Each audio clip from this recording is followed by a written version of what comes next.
Today's conspiracy theories, tomorrow's headlines. Most are still asleep and I ain't talking about no bedtime. The truth is not a Google search, you need to get your head right. The Greek goddess of illusion was called Media I'm not a coincidence theorist, I look for thread lines. Smashing every deadline, no longer smashing red wine. Though I can hear the bells chime, it feels like the end times.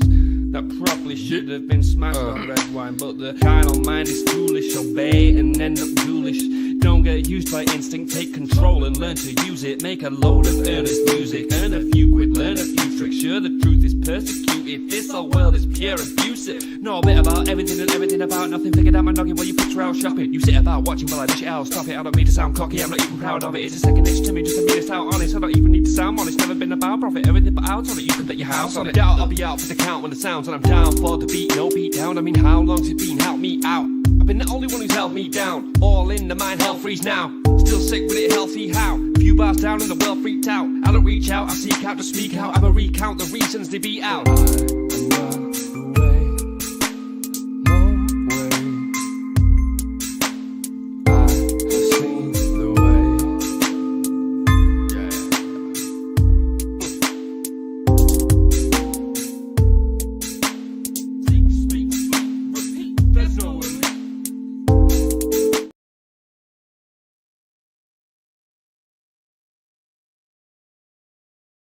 Hello, hello, hello. Welcome everybody to the 509 Divine Pines podcast. I'm your host, Joseph Daniel Pena, and it is April 21st, 2026. Man, thank you guys for being here. Appreciate every single one of you. If you guys could, please share this out.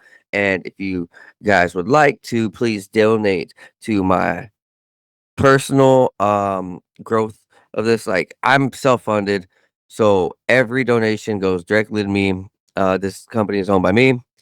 So 100% of the donations go to improving my livelihood and this broadcast. So Cash App, PayPal, buy me a coffee down below, 509 Divine Pines. There are also supplements and sponsors, all sorts of valuables, things that will help you grow, glow, get healthier, get better. So you see down below, there are coupon codes and links to sites that, I personally have used and I personally will vouch for that these things work. If you guys would like to, that honestly, we all need an improvement in our life over the next few years. And how COVID left everybody like devastated and kind of like sick, it's wise to take initiative to better your health. And some of the companies down below that you will see, like Eagle Research, having a Brown's gas machine, a very powerful technology that will better your water use, heal you with Brown's gas, but also give you supercharged hydrogen if you want to drink that. You can also go to Shop C60 for a Nobel Prize winning compound that is by far the best antioxidant that I've ever used. It helped me heal. It helped my knee ligaments get stronger so I could walk and run and play basketball again. You can also go over to Okazi Clothing for workout gear. Demon Slayer and anime inspired workout gear. So everybody who, likes to feel slick, feel cool, feel fresh, and work out in some bigger clothing like, big tees, big white tees. Yeah, that type of stuff. Good stuff. Good shorts. They have some wrist straps.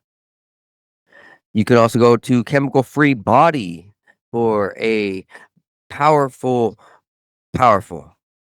antioxidant, powerful cleanser, powerful parasite remover, things of that nature, where this is actually going in and removing toxins. That's the main goal of this, to remove all the toxins, remove all the chemicals. Chemical Free Body, that's the name, right? So by far has some of the best toxin removing supplements that I've ever used. after about a couple weeks of this, I've actually lost weight, and so my waist has, like, gotten skinnier. My muscles come out, but my waist has gotten skinnier, and, honestly, that's probably the best thing that anybody wants. Alright, guys, we're gonna go ahead and get through with the sponsors and go ahead and get down with, man, these UFO researchers, these plasma researchers, alien researchers. It seems like there's a lot of researchers out here in this field that are in these government programs or that have been part of these I don't know, uh bigger big room talks, I guess. You know, the people who are in those larger rooms together in meetings, and these guys are running plays by each other, and I don't know what else. That's all I can really come up with. But these guys are scheming, right? Or they're uncovering some very powerful information and they can't talk about it, but they do. Um I don't know what's happening. Are they getting killed? Are they going missing? Seems like all around the world it's a suppression um where the governments, like the big political government leaders and scientists, let's just say, what is it, Machu Kigu or something, and then like Neil deGrasse Tyson and all these mainstream guys, they want to shun and they want to like belittle, anything that's extraordinary, anything that's paranormal, anything that goes outside of the white Zionist, Freemason type of Kabbalistic control, where the less information that the public has, the better it is for the rest of the governments, right? The people who are trying to control, the less knowledge that we have, the easier it is for these controllers to control, right? Yeah. Well, we're gonna get into this now, guys. Let's go ahead. First clip: a top nuclear scientist just got placed on leave after James O'Keefe pretty much tricked him, got under him, um, set him up with a date, honeypotted him. Let's listen to this.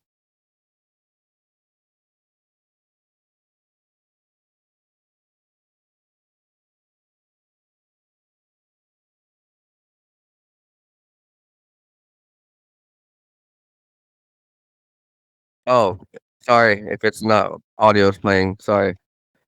Uh, I have to set the audio up. I have to set the audio up.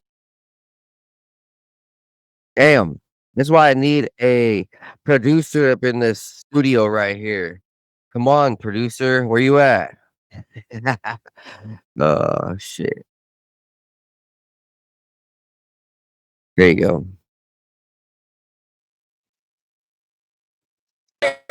Missiles underground. Yeah. In the Cold War days, we had them like all over the place. But now we've kind of shrunk them down with Russia working with treaties. But then now you got China that's like, well, I don't have a treaty. So China's building more. They're planning to build more than we got. Okay, so really? That's the problem. Like we have all these sensors in space. We have radars, all these sensors to detect a launch. You detect the launch coming from someone else? Yeah, with space satellites, with radars, you'll see it on the radar. You actually see the thing flying. You'll know how big it is, the speed. You know that's a missile. I mean, you can tell all this stuff. According to Andrew Hogg, nuclear officials that oversee the missile launch procedures are trained to initiate a launch even if it is a Girl Scout who presents the launch order with the correct codes. Fire. We're literally trained that, if a Girl Scout, this is serious, we were always trained if a Girl Scout gives you a message, a launch message. She knocks on your door, goes, "Here you go." She gives you a launch message on a box of cookies. She wrote it down. If it passes all the checks, go. If she just passes it on to you, that's what we're trying to say. No matter how you get it, take action, because that's how you have to do an award. Because you don't know. They can take down most of the communication. So it's an extreme example, but we actually would train that. Like no matter what, you go. Man, yeah, this dude got kicked out immediately. Of course, you can't be over here trading nuclear secrets for some drinks. What a schmuck! What a schmuck! You think I'm over here trading podcasts, details about what I like to do over some drinks, over some dabs? First of all, I don't drink. Second of all, fuck no. Fucking anybody get up under my skin, suck my dick. Next up, a single dose of newly discovered frog gut bacterium completely eradicates 100% of cancerous tumors within just 15 days. Let's listen to this from Nicholas Holzer. Gut bacterium derived from a frog from like a Japanese rainforest. This bacterium called Ewingula americana. This bacteria was injected into the tail veins of mice with giant tumors. 100% of the tumors were eliminated. They disappeared completely. The cancer was gone with a single dose. And so what happened was through the injection of this bacterium, which is natural, by the way, it's not a GMO bacteria, it selectively went to the tumor site and destroyed it. And it wasn't in any other healthy tissues. They couldn't find it. It just went straight to the tumor, and it caused immune activation, hyperactivation to destroy 100% of the tumors. And so, I mean, it's absolutely shocking. And in preclinical studies, it's almost unheard of to have complete tumor eradication with a single dose. You want to know what else that I heard eradicates tumors? CBD oil, RSO oil. Yeah, man. Honestly, weed lotion, all that stuff. Weed is a cure, but we got some troubling news, guys. David Wilcock, a well-known face in the paranormal, UFO, consciousness disclosure field, a researcher for 20 years, 30 years, a book writer for about 20, 30 years, I believe. A semi-respectable guy. Where I mean this because in the first half of his career, he was a very devout researcher, and then in the second half, he got infiltrated by some bad guys, and they kind of fucking ruined his career. And he takes the blame because they just throw it on him. It sucks. So here is the explanation. Of let's just we're gonna go in and say like in order for what I think is best. Beth wanted Corey to have. Beth wanted David to have absolutely nothing to do with Corey. She blamed him for all their problems. They spent half of that summer trying to negotiate with Gaia to keep from being sued. Now, I sent you, Val, emails from Beth and emails from David's attorney, Robbie. David's attorney says, from the investigation I've done and from what I've gathered, David Wilcox, you need to stay as far away from Corey Good as possible. Beth then said, the email I sent to you, I certainly concur. I blame him for all of our problems. Then I sent where David called me in a panic, saying to me, hey, Leon, you got to get me out of the DOD conference, and you got to get me out of Cosmic Secret, because both of them involve Corey Good, and Beth has forbidden me to work with Corey Good, and my marriage is more important than working with Corey Good. Get me out of these projects.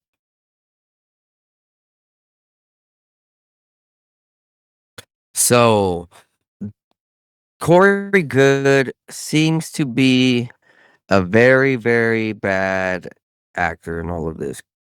Corey Good is the guy who says he was with the military doing some crazy expedition work on Mars, and he was a secret space soldier of like he and all of his other friends were like combative and killing people and doing special secret missions and all sorts of shit.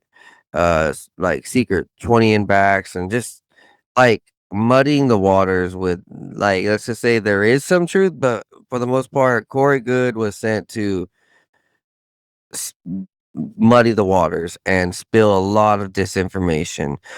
Here's my buddy Steven Kelley talking about and we're gonna see what Steven has to say. We might have him on tonight. I sent him a link. But here's Steven with David Wilcock and his writer, I believe, if I'm correct, that's on along his right side is another writer or his agent. Um, well, or this is Carrie Cassidy. Well, hopefully we can get Steven on. Yeah, hello, it's Steven Kelley here. It's 4/21/2026, and this video is regarding David Wilcock, who shot himself yesterday on 4/20 at his presumed residence in Colorado. And I just want to say a few things regarding that, because obviously I knew him. If I had to think about it, the circuit that we did, of course, the whatever you want to call it, there's not too many.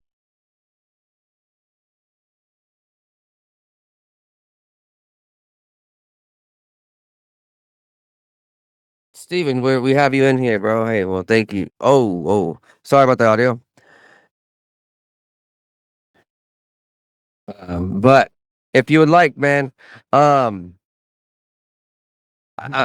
sorry about your loss. If you're a good friend of David's, I actually listened to a lot of David Wilcox stuff, like growing up, kind of in the mid 2010s.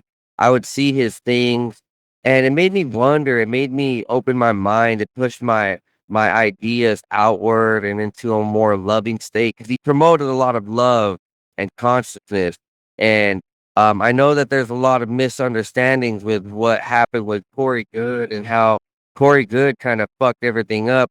Take time to go ahead and get that audio running. I'm gonna go ahead and finish this video. Then, let this video play. So, I'm gonna remove you. Get that audio fixed. I'm gonna let this video finish that you had recorded for David.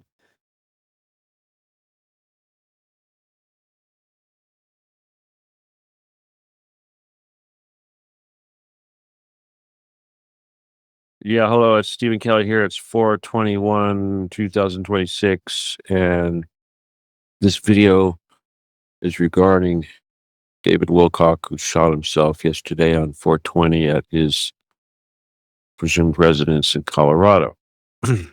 And I just want to say a few things regarding that, because obviously I knew him. If I had to think about it, the circuit that we did, of course, the whatever you want to call it, there's not too many people left. Jordan's gone. Sean David Martin's gone. Now him, I wouldn't put Corey Good in that category. I don't know who else to put in that category except for maybe Carrie Cassidy. Other than that, I don't really know who's left. But that's shocking, obviously. They say that he was depressed over money issues, primarily couldn't pay his mortgage, things like this. And obviously, as someone who's lives with nothing, and has had depression issues, I can certainly understand. But at the same time, I'm a little disappointed that he didn't do some things different. I will point out that for those of you that don't remember, that when he was involved with Corey Good and the whole Blue Avian bullshit, he got in trouble in Colorado because product was being sold under the pretense that information used to support said sale of product was true, when it was, of course, fantasy, such as the blue avian nonsense. Anyway, unlike Corey Goode, David Wilcock did come out and say that it was only entertainment. And I guess this was the end of his career, because obviously up until that point, Gaia TV was a big deal at the Conscious Life Festival. They had a big, huge thing. David was the star. Corey Goode, of course, had a big presence. I sure did it. But there was money involved. And certainly anytime money is being taken from people, snake oil, huckstering, whatever it is, it's a big deal. Anyway, so history is what it is, but that's what happened. And that's what led him to where he is, or was, yesterday. I just want to point out, though, that even though a lot of what he said, I think, was bullshit, of course, and I didn't follow a lot of it towards the end, because I think there's a lot of people in this community that say a lot of things that sound legitimate, especially with regard to, well, dare we say it, the Epstein class and the human trafficking and this sort of thing. But when you throw in the alien nonsense, then it becomes clouded, as Kerry likes to do. But certainly the blue avian nonsense didn't help anybody's reputation. But at a very early time, David was one of the few people who did talk about densities, and I believe he had some information, probably the same information I had from Billy Meyer. So I gave him respect for that. But either way, killing yourself is obviously never an option, and I'm extremely disappointed if we do that. He chose 420 to do that, so obviously we have to remember this, easily to remember him now. But at the same time, I wish he had taken some of his energy and his resources, no matter what his economic situation was, and devoted it to my mission. Imagine if he had taken him. All right, let's get you in here now. There you go. All right, yo, Steven, you here? Still getting the mic fixed. So, I agree with Steven, man. It must have been hard for him. That's what a lot of people are pointing out, that it must have been really hard for him. But he was one of the only people that, like, ever since, like, I saw it was him and Alex Jones speaking like this crazy consciousness, density, love, and fighting the fallen angels, Lucifer, Clinton class, and like he had a powerful platform. So here's a little These clip. people honestly believe that they are the descendants of gods, that they are the chosen, that they are God's special people, that we are delusional, and that the true creator is this wisdom principle that they think of as Lucifer. That wisdom principle gave us ancient mystery school teachings, and that the enemy, which they call Adonai, the adversary, which we would call the Christian God, came to try to defeat them. Then they even take it a step further and they look at texts like the Bible and they say that where it says in the end times that God will take the money from the wicked and restore it to the just, that we as a planet are the wicked and they are the just. So this is how they justify their financial corruption. They don't believe that we deserve the money. In fact, they believe that if they did not dominate us and if they did not control us and play all these games, that we left to our own devices would destroy our planet. So in some twisted rationale, they believe they are saving the earth. They believe humans are bad for the environment. We cause pollution, so they have to reduce population. Then they seed that into movies like The Matrix, where Agent Smith says that that humans are like a virus on the planet. This is one of a variety of ways in which they will usually embed their teachings into the villain. So David Wilcock was definitely on point with a lot of the things that he was saying about the political class. Just strange, man. Just very strange. It gets even weirder. So David Wilcock David Wilcock Jim, and Winfrey. Yes, I can hear you, Stephen. But so David Wilcock and Winfrey died within a week of each other, and they were both writing a book on the reincarnation of Edgar Casey. audio interface, a little plug-in USB audio interface. Yeah, I can hear you. I can hear you. We can I hear you. did. You have a shit I'm going through. Yeah, you know what audio interface looks like? Oh, I understand. No, there's a lot. I can. I understand. That's not fucking other guy. So it is a definitely interesting thing to see that all across this field. So it's not just UFO. Look, it's spiritual, paranormal. What are the odds that the two writers of a very powerful book? Remember, Edgar Casey is known as the world's greatest prophet, the world's greatest psychic, bar none. History shows that, science shows that, stats show that, everything shows that he had like more than 10,000 psychic readings, and if I'm correct, like 70 of them or more were accurate. Like 70% of them or more were accurate. Like Joseph. to the yeah, I can hear you, Steven. Fuck man. Hey. Hey, man. Hey, thank you for being here. Hey, how's my audio? First of all, you're a little loud, but I'm allowed. here. Oh, you're kidding me? Wow, that's cool. I'm using my fucking camera as the microphone. Okay, that's how fucked up this. Hey, Logitech has some good audio pickup though. This is not Logitech. This is OSP. This is Osbot. The $200 camera. Oh, well, at least it has a good audio. All right, hey man, David, what the fuck, David? Seriously. No, well, it's not just that, but it's also also everybody dying in this field right here. Do you know much about this wind? First, I do. I've been talking about this. Oh, no, talking about the yeah, scientists, dead scientists. This guy. Yeah. So all across the field, there's a dozen or more that everybody is aware of nuclear scientists, plasma researchers, density researchers, consciousness researchers, and they're all just mysteriously popping up dead. What and you know what? There's one more name that I'm very familiar with. That's Eric von Daniken, where he knew a lot about this. What about Eric von Daniken? He died a couple weeks ago. At what age? Yeah, but the age. At what age? He was a little old. Dude, seriously, He was a little old. but, I'm sorry, 90. How much? he was 90 what? He was 98. No, 98 was it?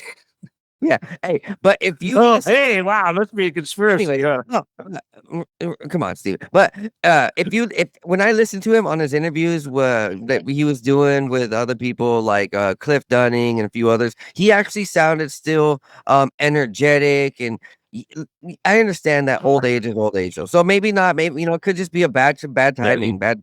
Right, yeah, and but in general, like this is strange, David. We are this. Where's this picture I got right here? It's a web. Oh, here we go. Here's the web. Here's a small web for everybody else out there.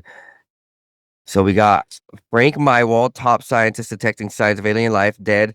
Carl Grillmeyer, scientist working on infrared telescopes, dead. Melissa Casillas, administrative assistant of Los Alamos National Base, dead. Anthony Chavez, former employee, dead. So this base collaborates with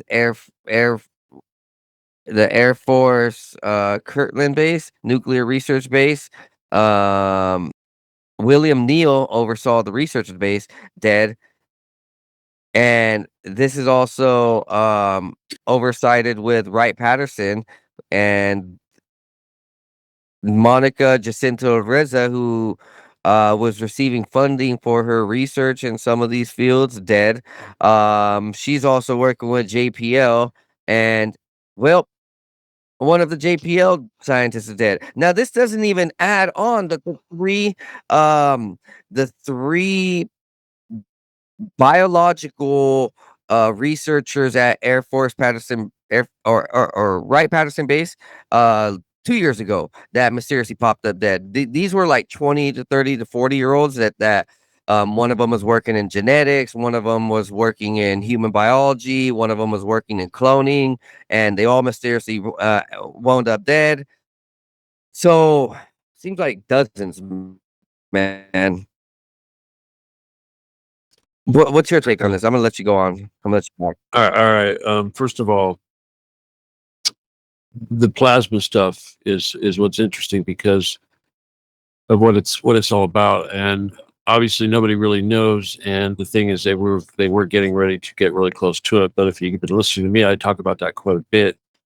And if you take your pick, let's see. First of all, the most obvious is hypersonic reentry systems. The United States is very far behind the Russians as far as the ability to create vehicles that are able to operate in hypersonic. And one of the things about the hypersonic, of course, is it produces this plasma, which allows it to do these things, but it also is very problematic with any kind of a radio connection. Or in other words, the missile will lose complete control with any kind of ground station because of the plasma will cut off any kind of signal. So that's been a big problem. That's why there's people involved in that. But the biggest thing about plasma, so there's two things actually. One is light speed propulsion, of course, and that's the thing that that's the real issue here. And the other one is basically it's something related, but you see, light speed propulsion is an effect.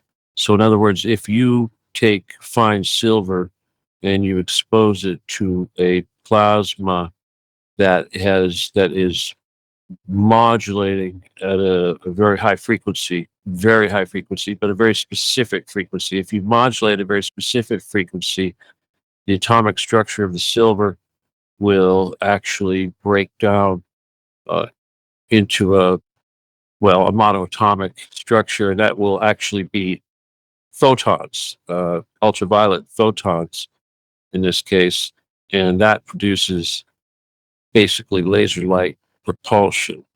And that's one of the big secrets. But the other thing also, of course, is that other materials, when treated to plasma in such a way, can do things like produce monatomic gold, such as the Ark of the Covenant. The Ark of the Covenant, of course, is such a device.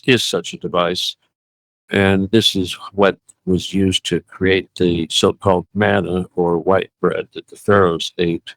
And all that was a source of monatomic gold that used this sort of plasma resonance. So I suspect that this is something that is starting to break loose. When I was working with, I've been working with plasma since a long time. You know, we have the plasma beam flashlight, which of course is plasma. And I had proposed years and years ago that we could take this plasma and we could modulate it in such a way to produce a super high frequency, which could be used as a weapon, essentially, something like cause a crystal to disintegrate or shatter, steals a crystal. And they wanted to turn it into a weapon. They wanted to turn it into all kinds of things. But it was eventually, when I combined that with my experience with the fine silver, which is what got the Men in Black guys all excited. And this, of course, was also related to the whole Billy Meyer thing. And I still trips me out when people say that guy's con man and all that. But anyway, point is that it turns out when I created this process to do the silver, and I put it out there on the market, and it was picked up by the University of Colorado in Fort Collins, Colorado. And their research was primarily involved in aerospace and propulsion. And they had purchased this product for me quite a bit. or this service. And while during the time that they were doing that, I was able to find out from their engineers and stuff what they were doing. And basically, it was light speed propulsion. They were able to produce ridiculously large amounts of ultraviolet light by exposing this fine silver to a plasma. And I went on to learn that this plasma had to be modulated at a specific frequency in order to cause this process to happen. But it basically is what causes these beam ships to travel at the speed of light. Now, the other thing that's sort of interesting that I don't quite understand yet, but it's part of this whole thing, and that is the piezoelectric effect. And apparently, when they build these beam ships, there's all sorts of crap that goes into them besides silver. But one of the things they do use a lot of, apparently, is actually barium titanate, which is the second main component in the chemtrails. After aluminum comes barium titanate, which is extremely expensive. It's like $5,000 an ounce. So I don't know how they can afford to dump all that stuff on us in the sky. But anyway, the point is that apparently barium titanate is, aside from having a helical atomic structure that's very similar to a DNA, it also has a piezoelectric effect. When it gets warm or you apply electricity, it moves. And so, in other words, piezoelectric means if you move it, it creates electricity or heat, or if you apply electricity, it moves. Because these are like metallic biological substances that they are. Well, no, they're not biological. I mean, obviously, it's a chemical. It's an element. Barium titanate is an element. Metal, But metal. well, crystal, whatever. It's an element. I don't know. I'm not a chemist, okay, but you can look it up. Barium titanate. Yeah. Whatever barium is, but it has an atomic structure that looks kind of like a box, and this box has got like a little X inside of it, and they stack these things up, and it causes it to look like a spring or a DNA helix, which is weird. So I guess that has something to do with the compressing the spring makes the energy up, but it's trippy. So yeah, but anyway, this combined with the silver and all this is what goes into making this stuff. So I figure what's going on with these scientists is that, I mean, because this is the same thing that happened to me, is they tell you, they say, you're going to come out to Area 51. We're gonna take you out to Area 51 or whatever. And you're either, you're going to go or you're not going to go. But obviously they didn't get me, but they tried like 3 times. And I suspect that that's where some of these people are. And the dead ones, maybe they didn't go along with the program, and maybe they got threatened, or maybe they just, whoever it was that was paying for their research took their research and got rid of them, because they don't want that research to go any further. So a lot of people, there's a lot of speculation, because technically it's like they're starting to discover stuff that maybe the powers that be aren't really ready for us to have in our database, so to speak. That's what I think. Something like that. So just for instance, metal in some of these ancient tribes, Egyptian beliefs, Mesopotamians, and different esoteric cults who obviously the scientists of the world and the elites of the world worship and follow. They believe that metal is a living entity. So, like, I covered one time on my podcast how the ancient Indians and Tibetans or the people from India over there, they create this Suri yantra, and it's this gold piece with a pattern on it and an imprint of sound and emotion and vibration. And so metal is able to resonate things. And so, like, yeah, like I fully believe that, like, what's happening with these planes is that they're dropping these substances, and it's like it's putting people in a trance, and it's like it's making people go out of balance. The piezoelectric effect is definitely something that people can be controlled by. So from what I meditated one time, and this is clicking with my meditation, where I was looking at GMOs in the body, through my own body. When I was meditating down on my own self, I was looking at GMOs, like all these different substances, from foods, from the planes in the sky. Like, I was envisioning and how it would be in the body, and how these satellites and how these routers and cell phones can vibrate at certain frequencies and manipulate these chemicals, these elements, these GMOs, and these things that are well within our body, man. So All right, let me explain that to you. Okay, you kind of got it right, but let me just explain to you how it works, because it just so happens that what we're talking about is connected to what you're talking about. So let me connect it all for you. Okay. All right. First of all, yes, the stuff they're spraying on you is meant to cause things to grow inside of you. Okay. And yes, they are biological stuff, and there are metals, obviously heavy metals, and there's all sorts of other crap that is like micro electronics, if you will. But the key thing here is this barium titanate. Okay. And the reason for that is because any kind of electronic device that you make is going to have some kind of an antenna.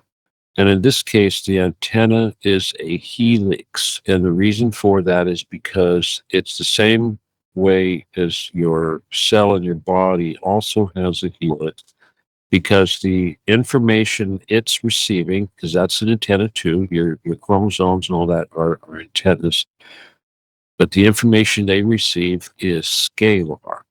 Okay.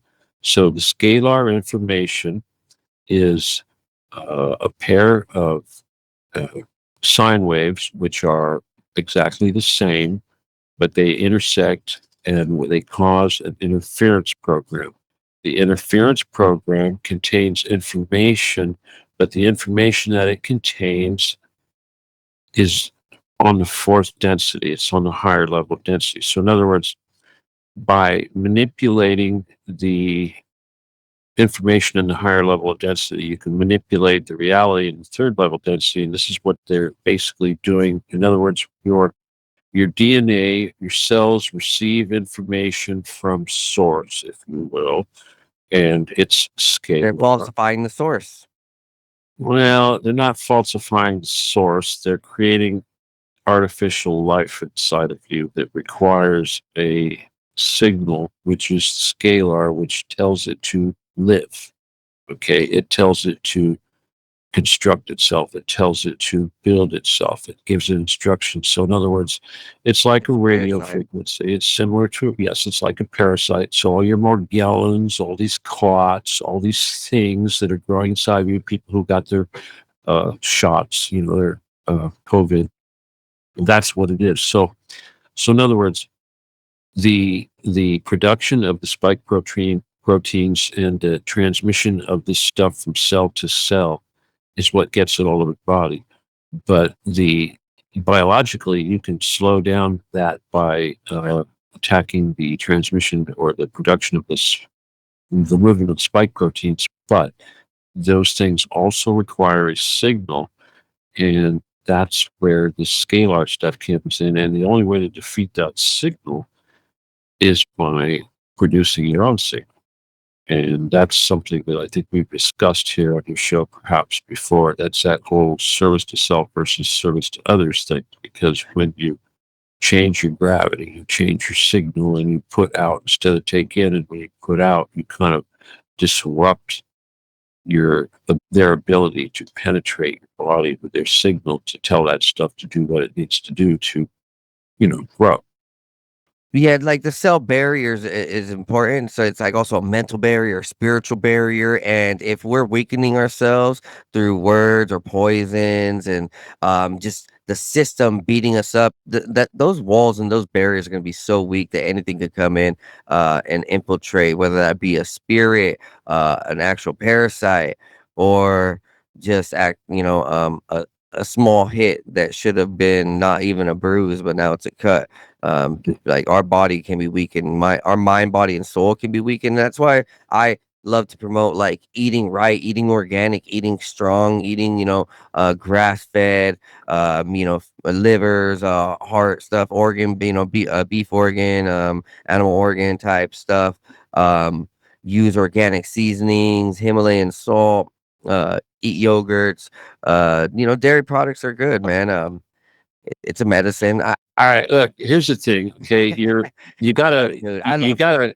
All right, I get it. I hear what you're saying, but what I want you to do for the benefit of yourself and everyone that's listening to you is you need to differentiate between these two things, because you kind of throw it out there kind of casually when you say physical barriers and biological or spiritual barriers and things like that. It's a little more, it's not complex, but it's a little more serious. Okay, you can't Yeah. just glibly connect those two like there's some sort of catchphrase. I mean, Like it's first of easy all, for it's not easy, definitely. well, let me just stop you. I mean, your nutrition and your biological, physiological ability to process the food you eat has a connection to your spiritual body and the spirituality and the energetic, the life energy of the organisms that you consume. Obviously, that is an energetic thing, but that's still somewhat biological. It doesn't have anything to do with your ability to protect yourself from this negative parasitical pollution,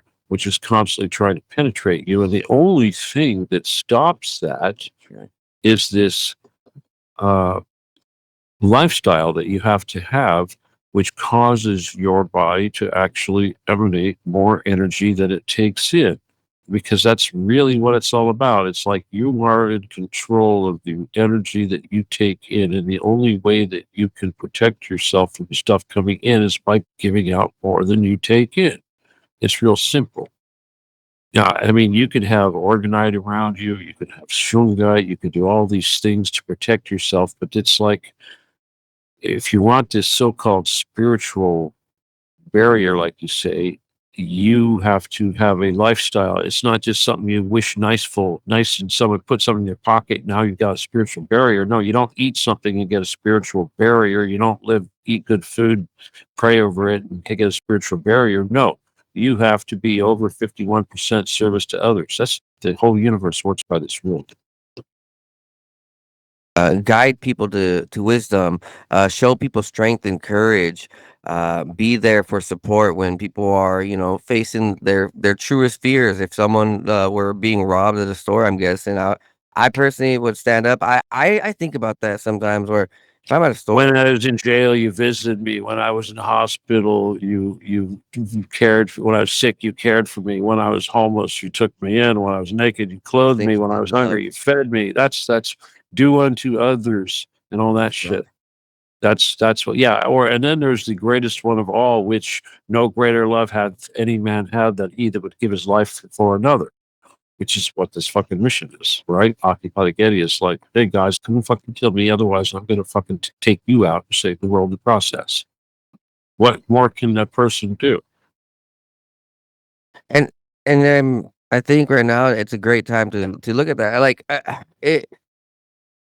A lot of people are wondering, like, are these scientists getting like Charlie Kirk in a sense, where like these people are, some of them want to, some of them, let's just say, some of them want to stand up and stand out, like the nuclear scientists who have some information, and then they start turning the cheek towards the generals or the commanders who are in that unit and oversighting the research, and they're like, hey, well, I don't think this guy's he's really down for it. I think we got to go Well, ahead. dude, it's not necessarily our government doing it. It could be the damn Chinese, I'm could be thinking the that. Russians, I am thinking that too. could be the mafia, could be the aliens, Is it could be the the Nazis.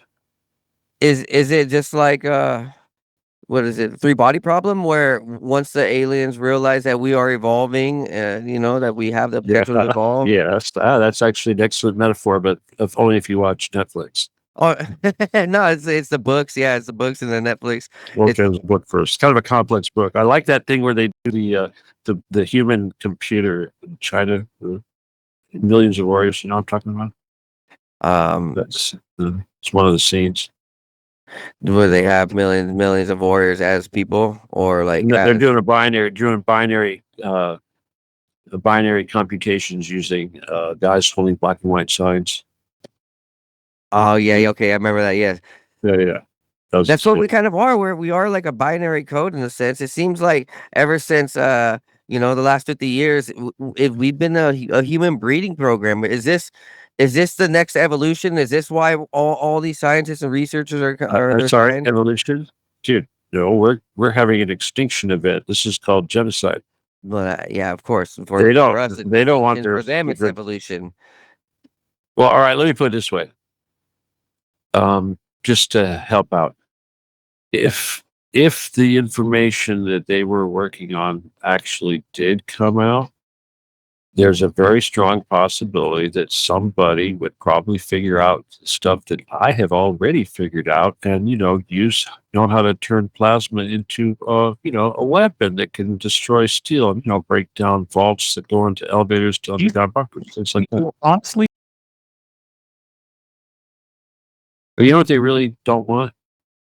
They don't want any lightsabers. They don't They want don't want lightsabers. us uniting. No. And they do not want us having secret weapons. They don't want these plasma weapons You know what? coming out. You know what the Bilderbergers said? This is what Carrie Cassidy told me. Speaking of David Wilcock and Carrie Cassidy, first of all, Carrie Cassidy told me that she was at a Bilderberger meeting, and she told me that the Bilderbergers, they didn't like me, but they didn't mind me doing shows and this and writing books and talking to people and crap and trying to share stuff with you. They don't care about that at all because they don't think it's going to matter. But what they really care about is when I made stuff. I invented stuff. They did not want that at all. So yeah, these guys, these scientists, if that stuff was to come out, things could have. They're afraid of technology. Look at what they did to Tesla. Nikola Tesla. When Nikola Tesla was over here building his Wardenclyffe Tower, J.P. Morgan and the rest of these guys, they're fucking shivering in their boots. Like, Well, that was greed. That was just greed, dude. well, yeah, but I mean, but the same thing though. Like sometimes we're on to great technology with our innovation, but You ever heard of Tunguska? Tunguska? Yeah. Not Tuskegee, but Tunguska. The explosion in the above the air explosion over in Russia, Siberia. Yeah, Siberia. Yeah. Yeah, very interesting. It seemed like that was a UFO. That was Tesla. An airship. That was Tesla. Tesla did that. Tesla did that. Can you explain? I've never heard that. Yeah, of course. They don't teach that in school. Well, all right. Yeah. Well, yeah. People, they don't. You understand that Tesla's book was banned in the United States until 1978. Okay, they wouldn't even allow you to even read about Tesla until 1978. All right, just so you know. All right, so yeah, I knew about Tesla a little bit before that, but anyway, he made his so-called super weapon, his death cannon, ray cannon. Yeah. And it was a scalar device. Okay. It was a scalar device. And he decided to aim it at someplace part of the world that he thought it wasn't going to hurt anybody and nobody would really know about it. And he tried it out. And we tried it out. It was more devastating than he could have possibly predicted. And he immediately took the thing apart and said he would never build it again for anybody, no matter what. And that's what it was. But the funny thing about Tunguska is that, yeah, it created a big giant crater, except there's no evidence whatsoever of any meteorite. They've gone there. I mean, first of all, in order just to even go out there and figure out what happened, they had to put together an expedition, and they had these scientists go out there, and it took, they had to travel a long time just to get to where this thing happened, not in the middle of nowhere. And there was the trees were all flattened all around, of course, but there was no meteor. Not a bit, nothing, no evidence of any type of extraterrestrial, whatever. The trees were more of extreme air pressure pushed to the ground, and it was sized more of an air explosion. But here's the thing that's most interesting. To this day, that area is famous for having plant life that grows there that's abnormal. Okay, it's like mutated, and it has special effects. In other words, they sell this stuff as a medicinal type thing because it's, whatever, mutated. So in other words, the scalar signal that was used to cause what caused, also altered the DNA of the plant life in the local area. Well, that's what the pyramids were known for too. When you hear the stories from the local tribes and Stories.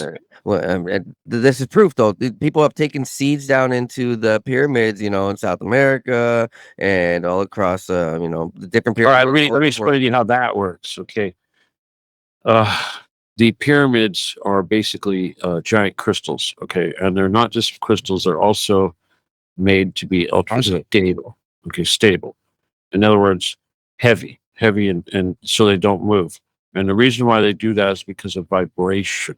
Okay. Because things vibrate. People walk by and it vibrates and there's micro vibrations. And when you're doing this stuff, atomic stuff, it's got to be really, really super stable. So that's why they made these big, heavy things to be stable. But the interior of it, where they were doing this stuff, like you say, with the genetics and all that, is they would have these different types of crystals.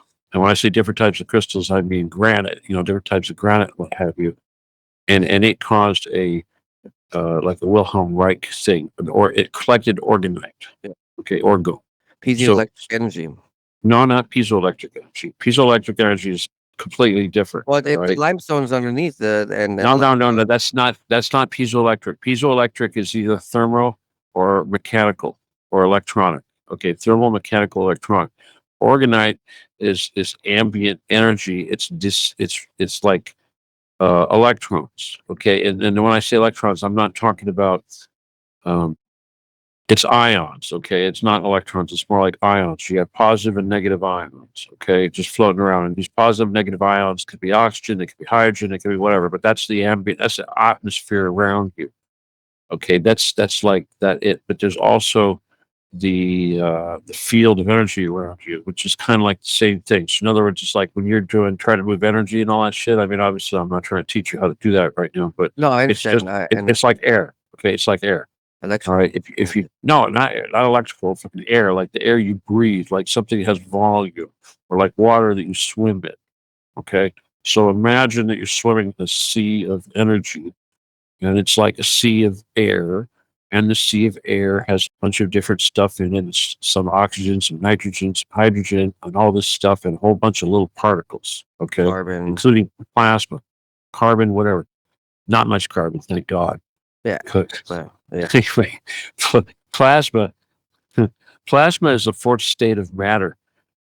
It's when the electrons that make up a molecule or an atom, you got electrons floating around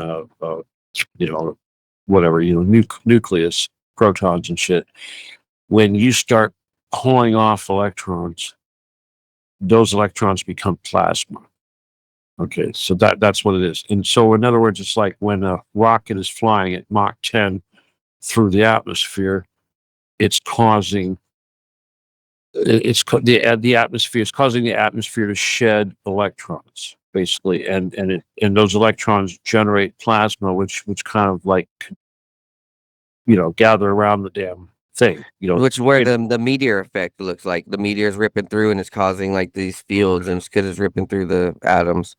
Yeah, I guess that's where you could say the glow and all that is coming from. But you see, here's the thing: is plasma is different, and just because you're going really fast doesn't mean you're making right, but just the effect of it, the visual.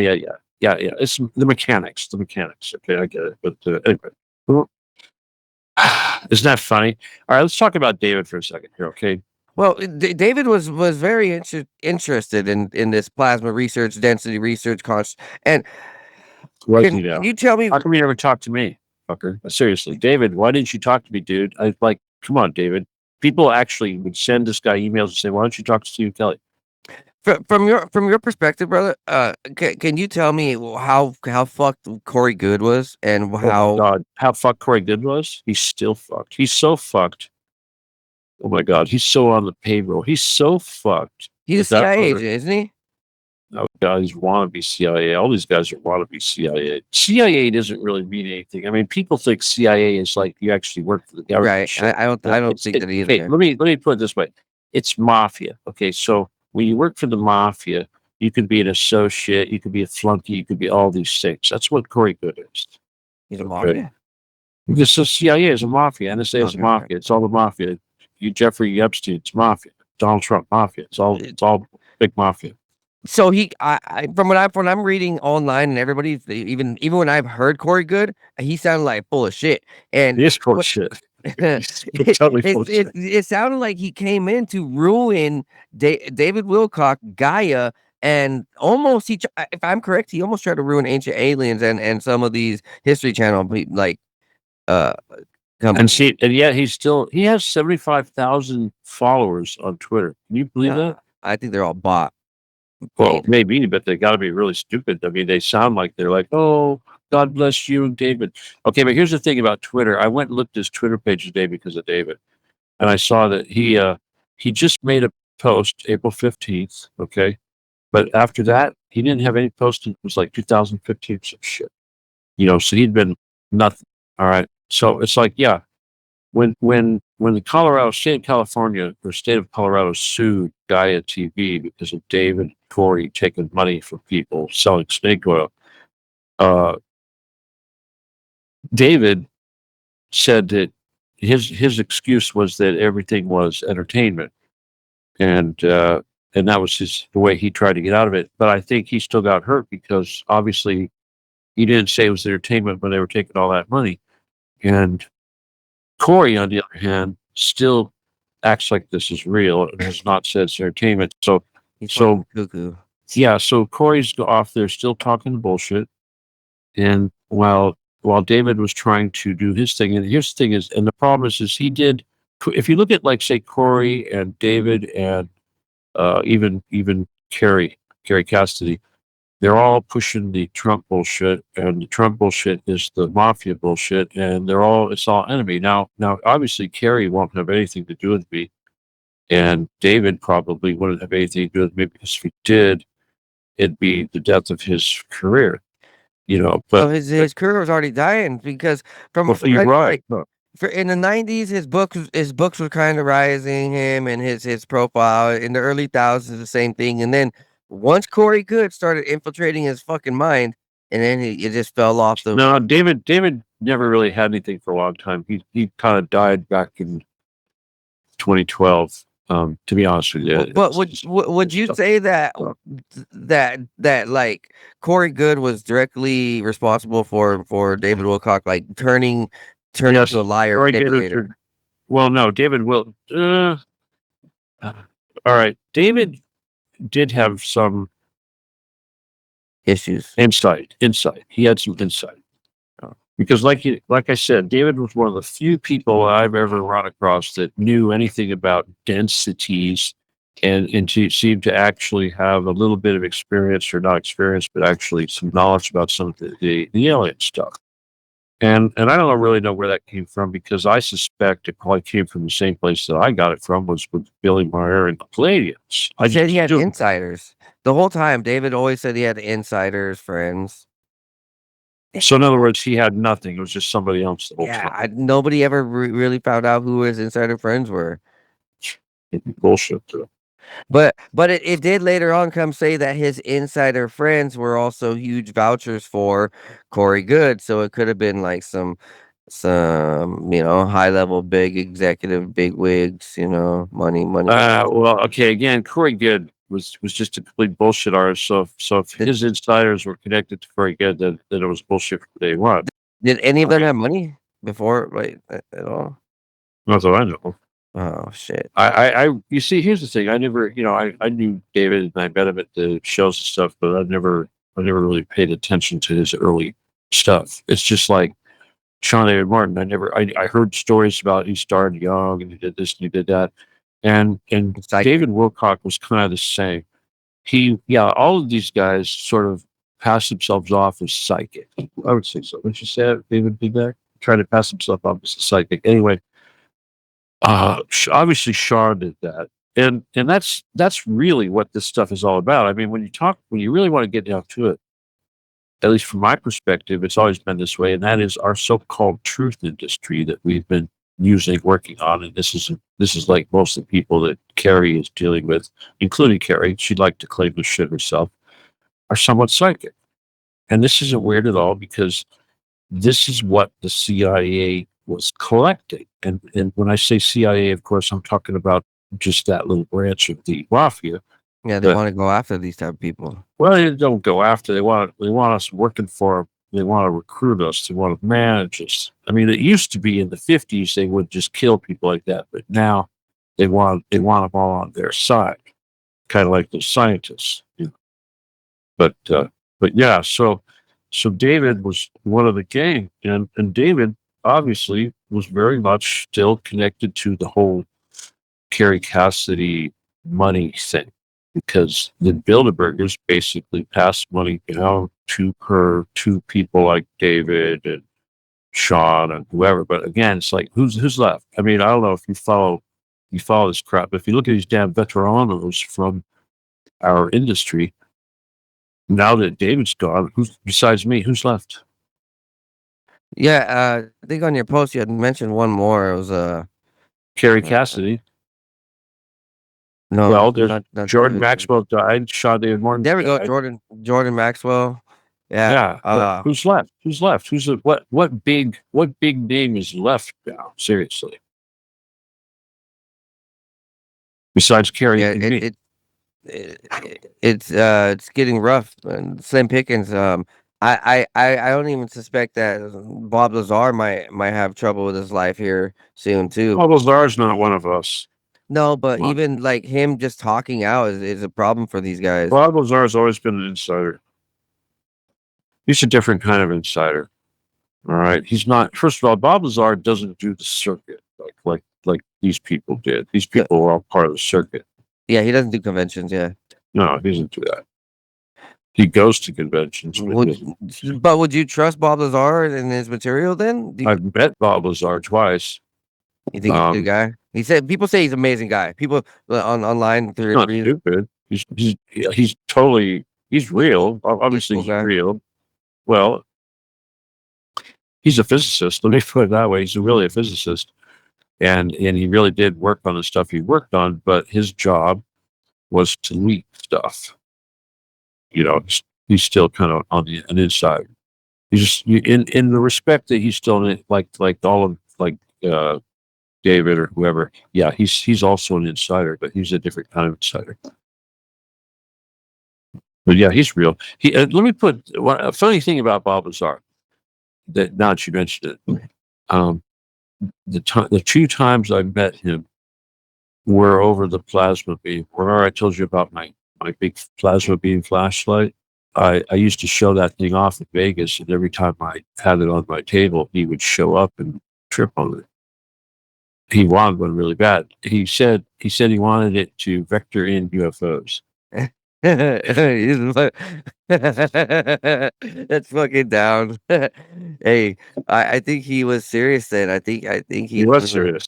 He was serious. I think I like listening to him. Of course, it's true.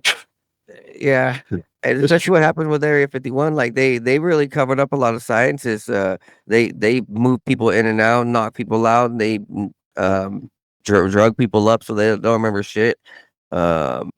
It got pretty bad. Like especially after the Cold War, it turned very secretive and very operative. Sorry. Man. Huh? Cold War, yes, Cold War. Yeah, after the Cold War, like everything went Black Ops, and then shit starts. It seemed all right. Well, like I told you, like I just got through saying here just a moment ago, in the 50s they used to kill us. Nowadays they want us on their side, and interestingly enough, the reason for that is because the Russians started with the whole parapsychology thing. I remember in the 70s when I was getting exposed to this stuff. I mean, it was early in the 70s, very early 70s, maybe late 60s. I was getting exposed to this stuff, and the United States was just starting to try to play catch up with the Russians with this whole psychic stuff. And so, yeah, they've been at it ever since, and their attitudes have been changing because it's like, for instance, if you are a UFO person, you're running after making trouble, you know, when the men in black have to deal with you. or if you are some kind of psychic and you are having amazing skills being developed, they would screw with you really hard. And nowadays they don't do that. Nowadays they're going to try to, either if you're an inventor or whatever, they're going to try to get you out to Area 51. You know, they did that to me. And or if you're a psychic, they try to recruit you to do that stuff. You know, because that's like super important to them. The psychic stuff, very important.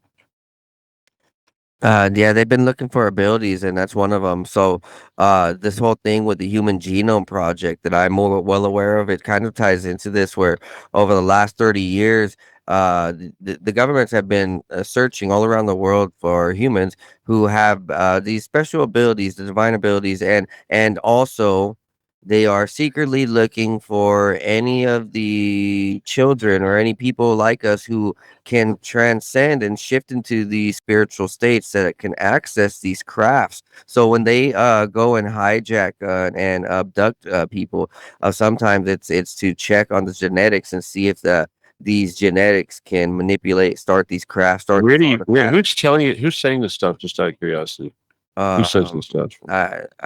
I've been researching a lot, and I know, but some of when this you is in my research this, meditation.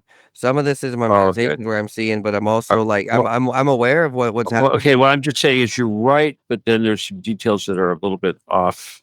But you're right. Okay, but it doesn't quite work the way you're. Okay, let me just start with the Human Genome Project first of all, because what you're talking about with the whole skills thing isn't really connected. They can't really identify that through the genome. But I'll tell you what they do. I'll tell you how they do both. We'll start with Yeah, the I didn't think so either. All right. Well, I was involved in the genome shit way back when. In fact, coincidentally, that was going down during Clinton. Okay, that was when they were trying to solve that shit, was during Clinton, and that was when we were doing the whole Getty shit. And what they were doing, and what was the biggest thing that they were trying to do back then, is they were going to Mount Ararat, and they were collecting biological samples from what they thought was the ship's toilet on Noah's Ark. And they were going to take these samples and they were going to separate whatever, and they were going to use the human genome to do this. But the human genome is only half the damn thing. Okay, it's only half. It only what the Human Genome Project allowed them to do was to develop CRISPR. Okay, Yeah. because before the Human Genome Project, the main thing is what they learned from that was they learned about the repeating. What are those things? Nuclear code. No, there's a word for it. You know, we use them a lot in words. When a word means something the same way, spelled forwards or backwards. What is that called? Oh shit! I know what you're talking about. You know what I'm talking about. It's not a CRISPR, repeating.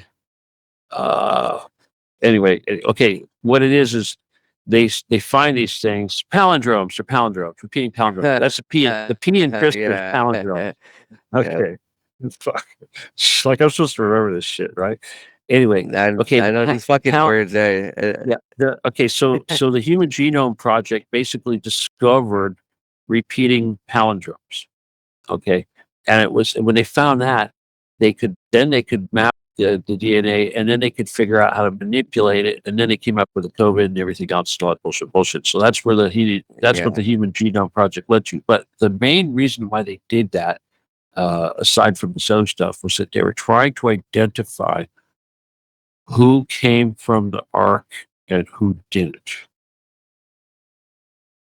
Okay, because there are two arcs, and you know where the other arc is? Iran, dude. Iran.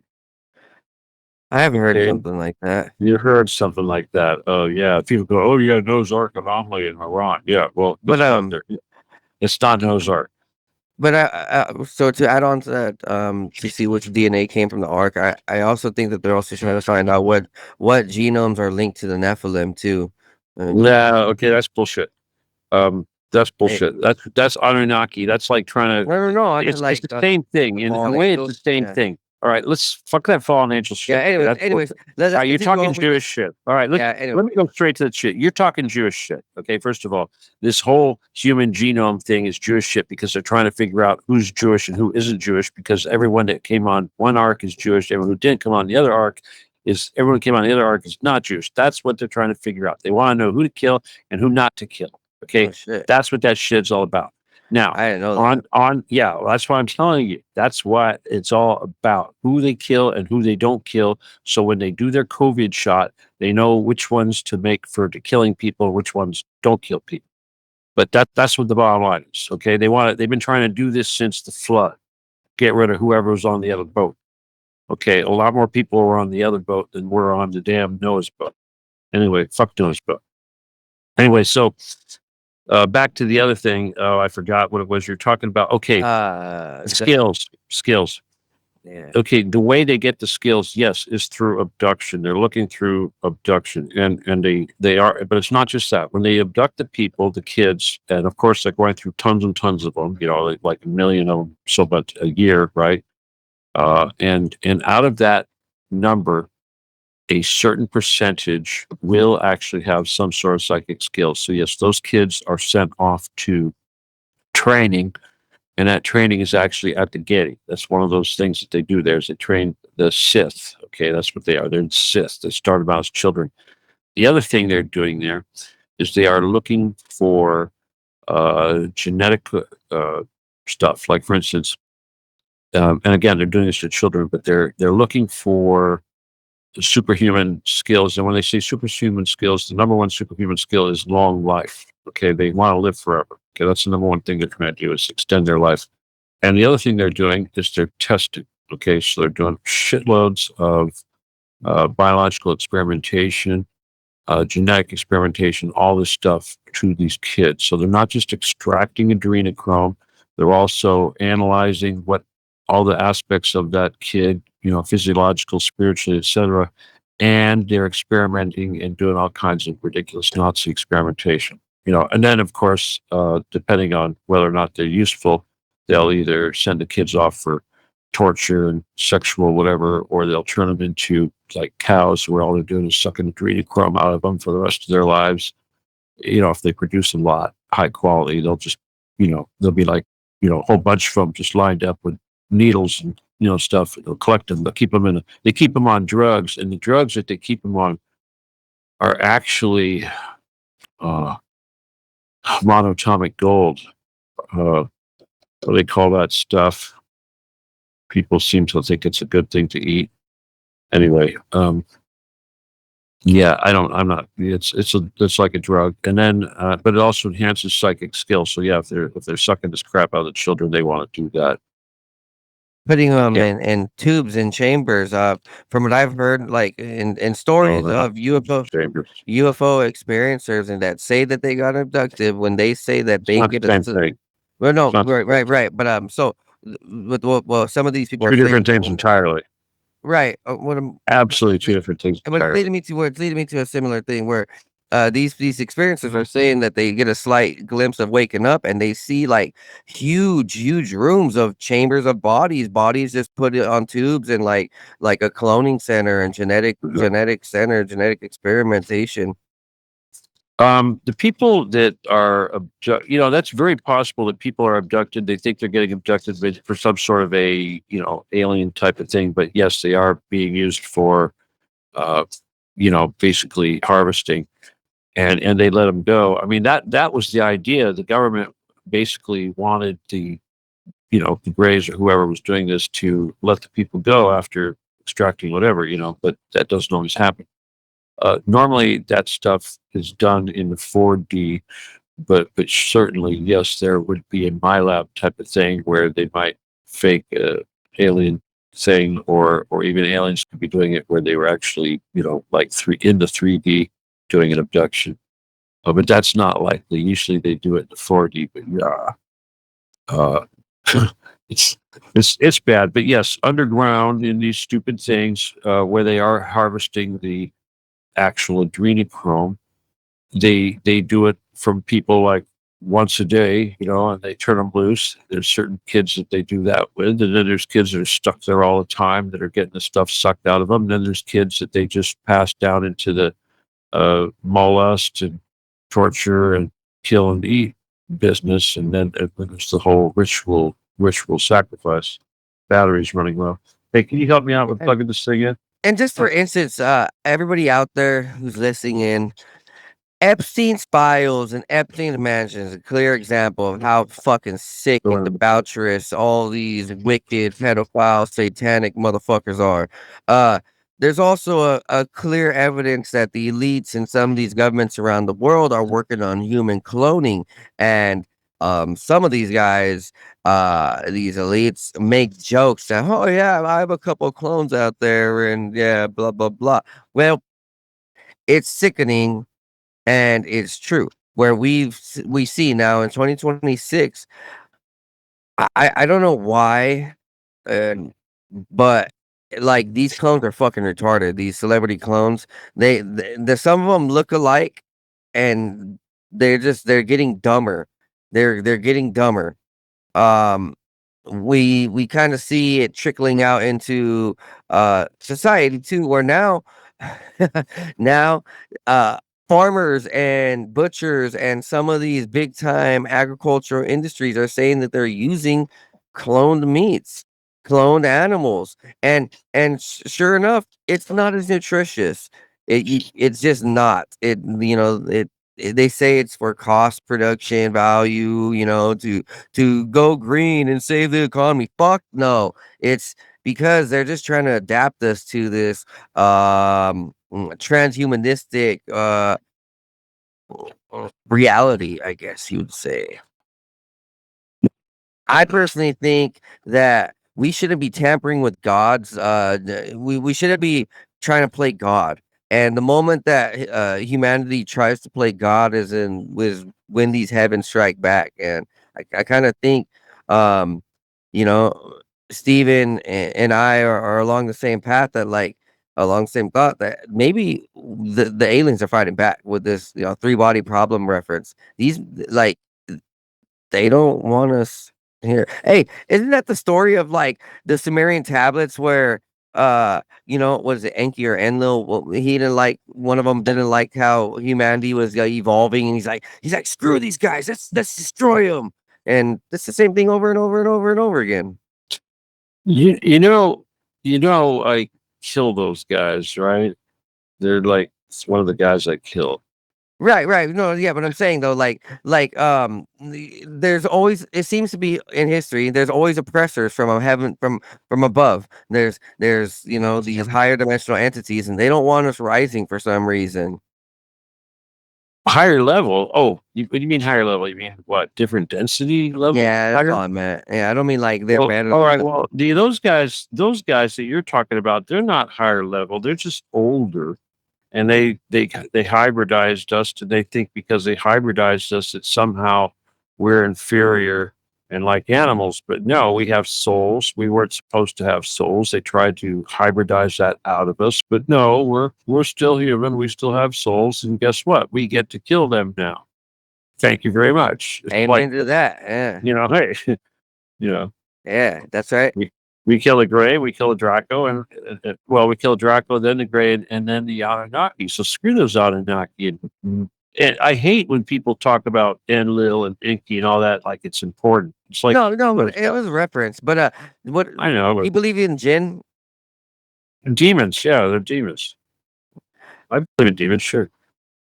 You think quick question just to have a little cool down. You think what's happening with the Mandela effect is because of jinns? No.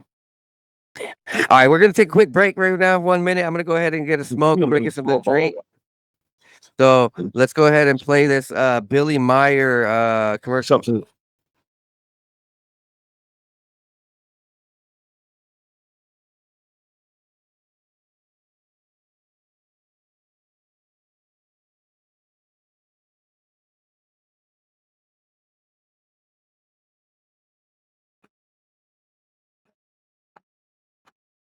I feel what I do and for I've been man I feel man I pursue and do anything and if this is one doing my thing and move everything that I said and what do I gotta have I say and what do I gotta have everything I can and keep on playing the silly thing tell me my ways I leave on the party finding my way till my mind or I think I try line water line I'm man I feel around back and then the fees of God I went and see the clothes that long and out because it's a make it a feeling for it's on the videos that movie I see the code and then we got my shoes out of milk so how that's how got it then we start out the outside that the cells by show side the results got show grand runs on stairs I just ran and I it's yes I'd run and I put another life for the third ones no pro that just makes for the first time so narrow and it's out of learn or tell now it's out of God every day I come for God mind of like for which is right for the narrow sun just always not shine. Vision like a hawk, Kevin flock, vision like a hawk, crab flock, turn, have a knock, drop, knowledge, but I'm drown, knock, draw another knock, drop, lock, draw another knock, that's it, I'm wishing nothing wrong of it, I'm wishing the world not to feel it right, every foot on the out, village, gotta feel it for the night, for them drowning, now, listen, they are gonna invade it now, power, I'll give it, tell out of people what they want, I don't know, which will very Lord, then you know, do it, for the drive, then you, reason that I push it to it from the kind that I probably the money planning money on the mile but I know they now make it shut it but they can't make it shut it time new things stop it's got revelation now proof that girls are there to and they thought Sarah dirty enter in a new place so we never be on my slaves being up on my streets yeah I'm wondering when my he's chased yeah I'm jumping another dude caught up in the rat race right caught up in my brands out of petals of the mouse side lies hours there was and playing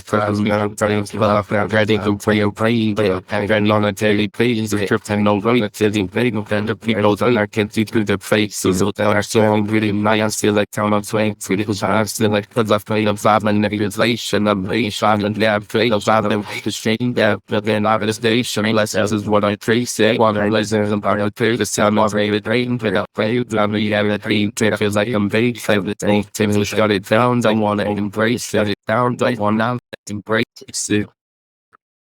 All right, guys. All right. So, check this out. Look at what David Wilcock had said before he passed away. Here. That I have every day that I have on earth is a gift and a blessing, and I'm very grateful for that.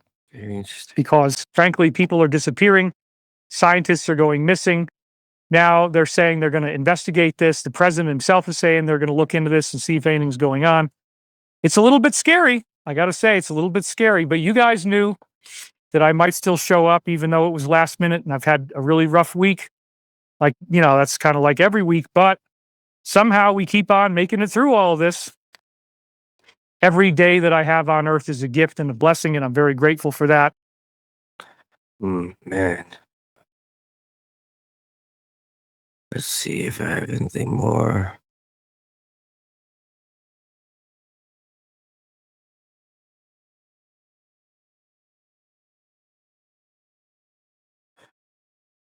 Chat? You're here. You're logged now. Plug it in the microphone is We're live. to forget I'm on the air. Ready? Yeah, I'm ready. Ooh. Okay, you ready? Yep. All right. So, Jay Widener right here is making a couple of posts, and he's saying he produced two of David's shows, and he's honestly holding Corey good to what ruined David's life too. But okay, so you didn't talk about this win free.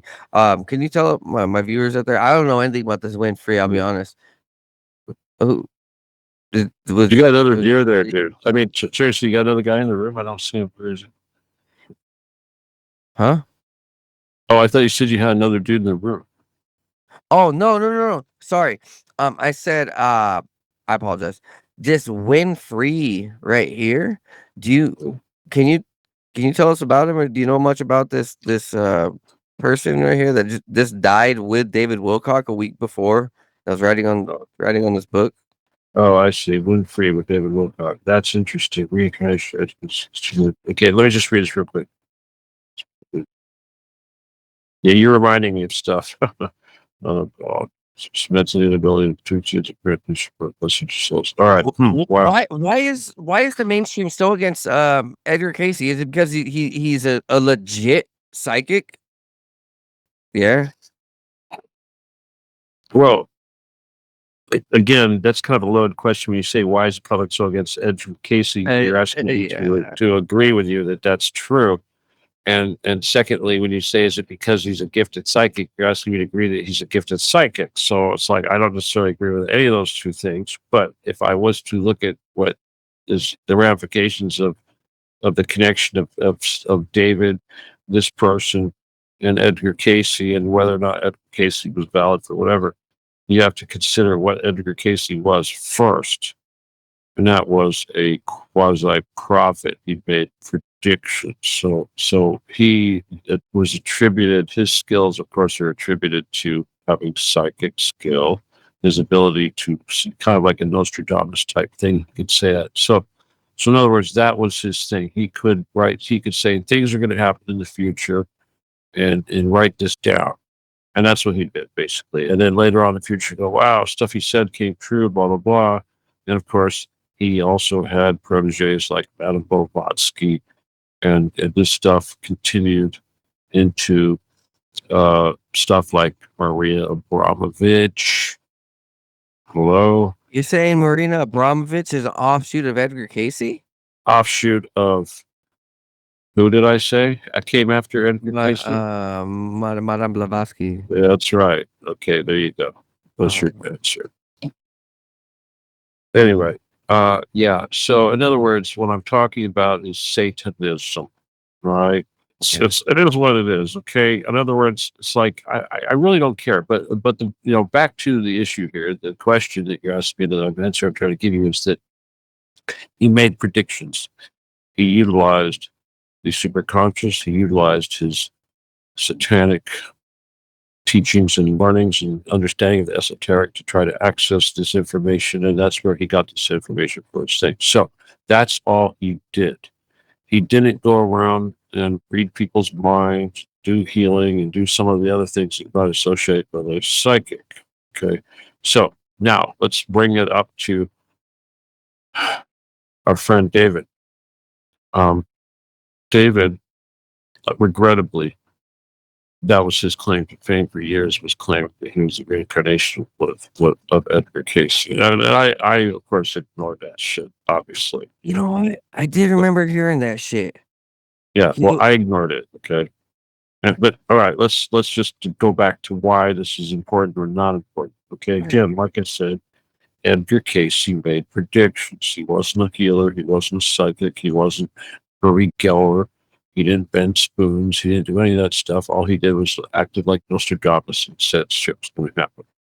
Okay, so when David says he's a reincarnation, what does that mean? Does that mean that he inherited the gift of being able to predict shit?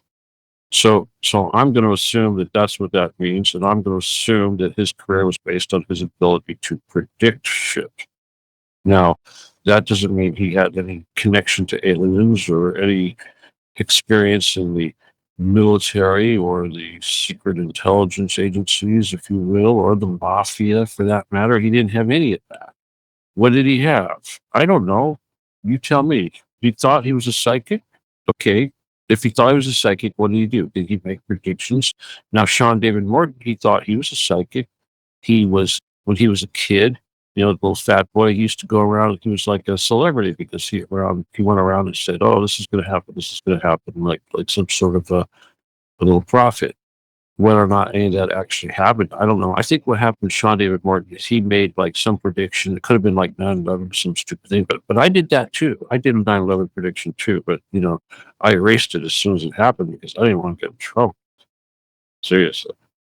I have it on my webpage, my SK Industries webpage. I had a prediction about that shit, but when it happened, I erased that shit right away. I didn't want people to think I was involved. But anyway, like I said, those guys cashed in on that shit, and they were both con men. Sean basically went to jail for it, not just because he wouldn't pay his taxes, but because he used his so-called psychic skills to tell people how to invest, and he got paid for that. That, of course, is not legal. Now, David did the same thing. David and Corey both sold crap based on their alleged connection to some fantasy blue alien that they made up, and they sold product, and they sold it through Gaia TV, and they were huge. They were huge. If you ever went to a Conscious Life Festival, which is the largest, How much money out would there, they be making, you think? let me just try to tell you, it's like Conscious Life is the biggest, well, convention, expo, yeah, whatever. And Gaia TV had a whole room to themselves. It was like a big VIP area. Yeah, it was the big VIP area. And that was David's thing. And David and Corey were like kings of that thing. And they had all the prime time presentations, and, you know, seriously. So there was money being made, because if there wasn't money being made, they wouldn't have been getting that treatment, because they won't even let me speak at the Conscious Life Festival because I don't charge money for anything. They can't make any money off me. So yeah, they were making buku bucks off this. Then somebody got sued, and it all came crashing down. Fucking David couldn't make his mortgage payment, his tax payment. What I'd like to know, David, if you would have talked to me, is how much exactly did you owe? How much was that taxes? Because, you know, I would have been the sort of person that would have said, gosh, I would have tried to help him. You know, There wasn't a couple million. how could it possibly be a couple? Come on. That's what people are saying. That's fucking ridiculous. All right. Well, you know what? I mean, David's a big boy. I'm a big boy. I declared bankruptcy once in my life. Hello. It's no What the reason. fuck, David? Yeah, it's fucking stupid. You can tell me David couldn't find a girlfriend to shack up with? What kind of fuck? So all he had to do is comb his fucking hair. Seriously, all he had to do is change his fucking hairstyle. I know. Stop wearing His those clothing. pink shirt. Yeah. Right? Yo, okay. This is where it gets a little interesting. So you just brought me a point. People are saying that his ex-wife Elizabeth happened to be part of a handler team. Like she was admitting that her family and her friends were her people were of the like government handlers, and he was coming out on the streams like, hey, like me and her are having issues. I learned who she truly was and thing. And I also remember on some of his streams, he would be like, I'm channeling Archangel, this and that, and I'm channeling the spirit, and the spirit is telling me this. So he was dabbling in some weird shit. Like, you know, you think he was Satanism? You think he was a Satanist? Well, gosh, dude. Yes, a yes. He's not working for me, is he? He's not talking to me, is he? Right. Have you ever heard him? I mean, okay, here's the thing. We were just talking about this tonight, how when people talk to him right before the end there, they were making references to him saying stuff like, you know, you just got to find your Christ-centered energy and all this shit. You know, that's just some pseudo-Christian bullshit. There's a lot of that out there. And you're asking me if David was a Satanist. David took money from Satanists. David worked for the Satanist. Carrie Cassidy is a Satanist. She's a Bilderberger. Bilderbergers are Satanists. Oh, shit. So she's the Bilderberger. Oh, yes, she's a fucking Bilderberger. She swears up and down it's not true. She told me herself, she called me from the Bilderberger meeting and told me that, because the Bilderbergers wanted to kill me. They obviously didn't pull that off, but they wanted to kill these other two dudes too, both of whom were friends. One of them actually worked for her. You know, so that matches in line exactly with what's in the Epstein files. Do you remember how he was emailing? He's like, hey, he was talking to some UFO researchers or paranormal people. He's like, hey, we need to make sure that this shit gets silenced, and the people can't speak up or whatever, and like the stories get hushed away, and like, yeah, very strange. So, I think right now what we're seeing is definitely a push for this. Like, do you think if they were to try a Project Bluebeam, it would work? Because that's the whole fear that, oh, they're gonna try Project Bluebeam, fake an alien invasion. Do you think it would even work? Like, do you think it would? You ask me if people are stupid or if they have the technology. The technology, as far as being able to make this shit actually, like, because like Yeah. I know I wouldn't be able to. No, I They wouldn't don't have be. the technology. They're close, but no, they don't. It's space based, and they're getting close, but no, it's not. Actual hologram projection, which is what Project Bluebeam is supposed to be, requires a really good. It's like Star Wars kind of thing, only a holographic projection instead of a death beam, basically. And then like fake Ebens coming out of it, robots and like biologically integrated. Well, there's definitely going to be a robot apocalypse. That's for sure. That's coming for sure. Yeah, AI is coming for your job for sure. Yeah. AI is coming for you. Yeah. Oh yeah. I They always want- have this. I always have this theory, like ever since I watched that 3 Body Problem, learn more about it. It's making me think that there has been some truth to what we've been experiencing and seeing with the UFO field and its connection to the military and this possible Greta treaty. That truly, our government has its hands tied and being controlled by this technology, and what we're seeing with phones and Xboxes and AI. Like, AI to me is a direct connection to an aliens or other spirit or entity where these computers are being force fed all this information into a mega, to mega computers that are pretty much like data blocks for these Yeah, random, like, I gotta stop you here. Hang on a second. Okay. what's your Here- thoughts? So I mean, okay, you were starting. You at the beginning of this thing, you started. Okay, government. That was the key word. You said government. Um, Again, it's not the government. I mean, this thing that we. That's true. You're right. It's just a mafia. Okay, it's the mafia. All right. So the mafia that controls the government. They have basically from day one. This is total Epstein stuff. It's just like your human genome thing. It's all part of the same thing.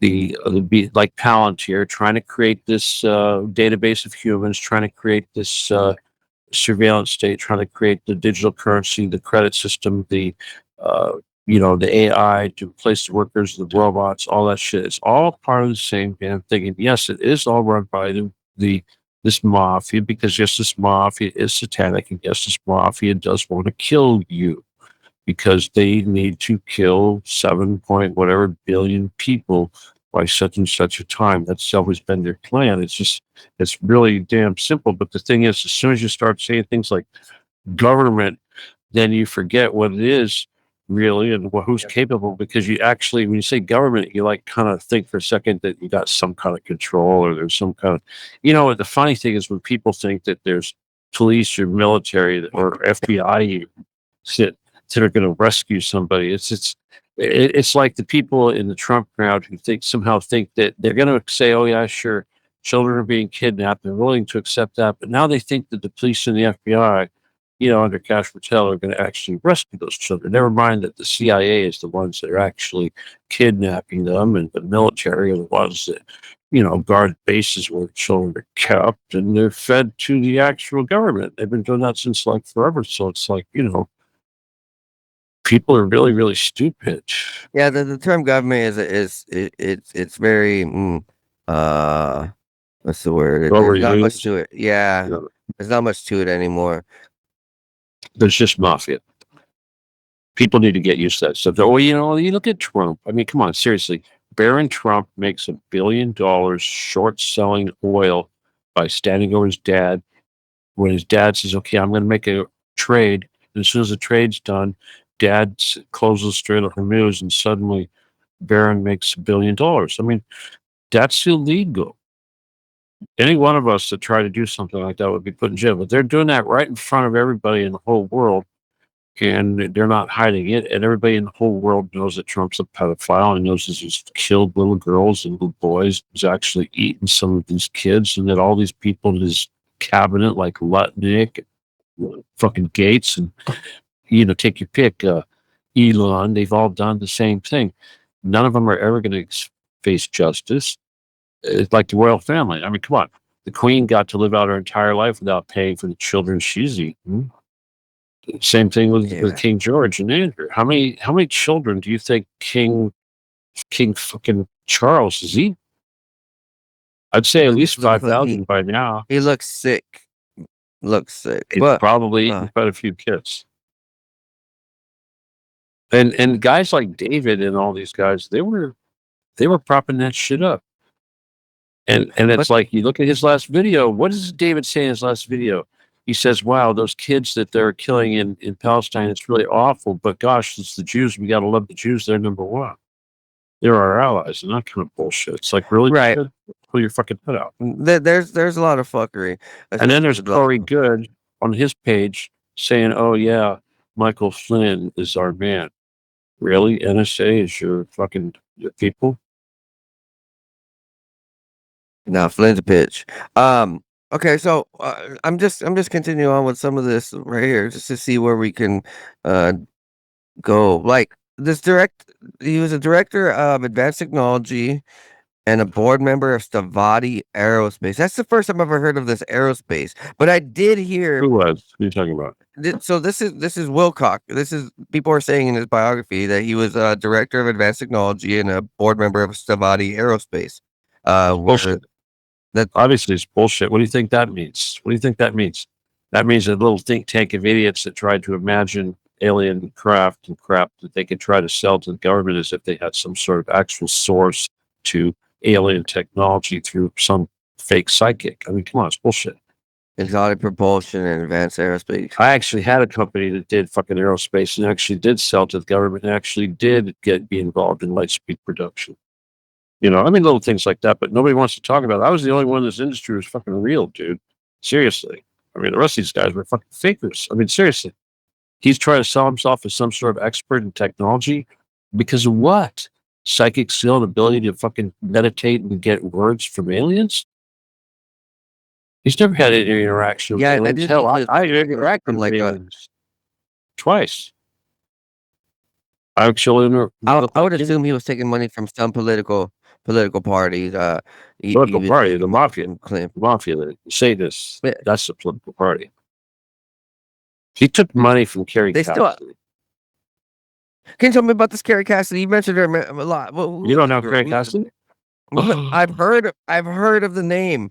I've heard of the name. But is that red-haired girl? She's doing shows tonight. No, that red-haired girl was actually Carrie Cassidy's assistant for an event that we were doing. Did she die? The red-haired girl? Madison. Her name is Madison. I don't remember what happened to her. She lives somewhere else. She moved. She had issues too, but I remember this event. I'll just tell you a little story. Okay, this event, the event that was in that picture that you showed, my arm around David like that, or David's arm around me. That was right after I told David that I was going to be his security for the event. Because if you look at that tag, I have two tags. One tag says speaker, but under that tag, it says security. So I actually was packing a Glock at that moment. And I had to interrupt David from talking to that redhead that he was being a creep. Seriously, he was being a creep.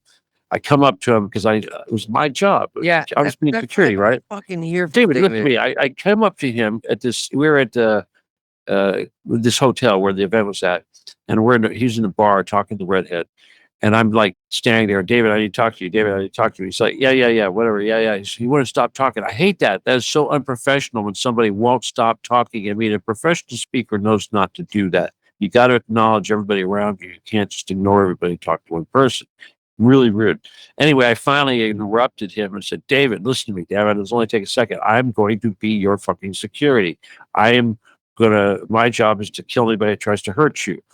That, and Carrie, there's certain people that we had to protect. There was Carrie, David was one, and there was Arthur. What was Arthur's last name? Arthur was some guy that she was bringing in. Do you remember Arthur?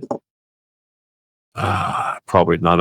I could look it up, but it doesn't matter. There was a guy that she was bringing in from, I don't know, Malaysia or something like that. He was like whistleblower that was, paranoid, whatever. But I had to protect him too, and just watch out for idiots at that event. There were idiots. Some guy showed up at the event with a, let me see, what he showed up with, a big knife and a baseball bat. Seriously, a guy came into a guy came to the event with a big knife and a baseball bat. Besides the weapons, I do hear a lot about these events and these conventions where at some of these events there are mysterious figures showing up, you know, some like men in black type people. Not just that, but there are some entities. And if we're looking at like even I've got them on film, dude. I've got bona fide fucking aliens on film. and this is even from this is from my friend with my podcast, and I've had her on multiple times. Sherry Ariano, she's been at a couple of these events, and she's talking about Stephen Greer and how he is by far one of the fucking weirdest vibes. Does not feel like a human. I'm looking at like some of these people, like Stephen Greer, how all of the people around him have died. Seemingly, he's the only one alive. He's a fucking. He must be a fed. Like, but he could probably be an alien too. Like, all right. Stephen Greer. Okay, first of all, as far as the alien thing is concerned, it's very possible some of these fuckers that are a little, if you can see some guy like that you're talking about, he says he's not acting human, he's acting weird. Yes, there's a good chance that fucker is a fucking Draco. Okay, I've run into two people like that. Okay, both of them were weird as fuck, and you could tell they hadn't been humans very long because they did shit kind of weird. Okay, all right, and then, but the other thing about Stephen Greer is that he, from day one, has worked for the enemy, because he even took money from Rockefeller at a very early date when they gathered up all these so-called whatever you want to call them, new age truther types, and he was one of them. And they basically passed it as a rumor. It's not rumor. There's fucking photos of the motherfucker.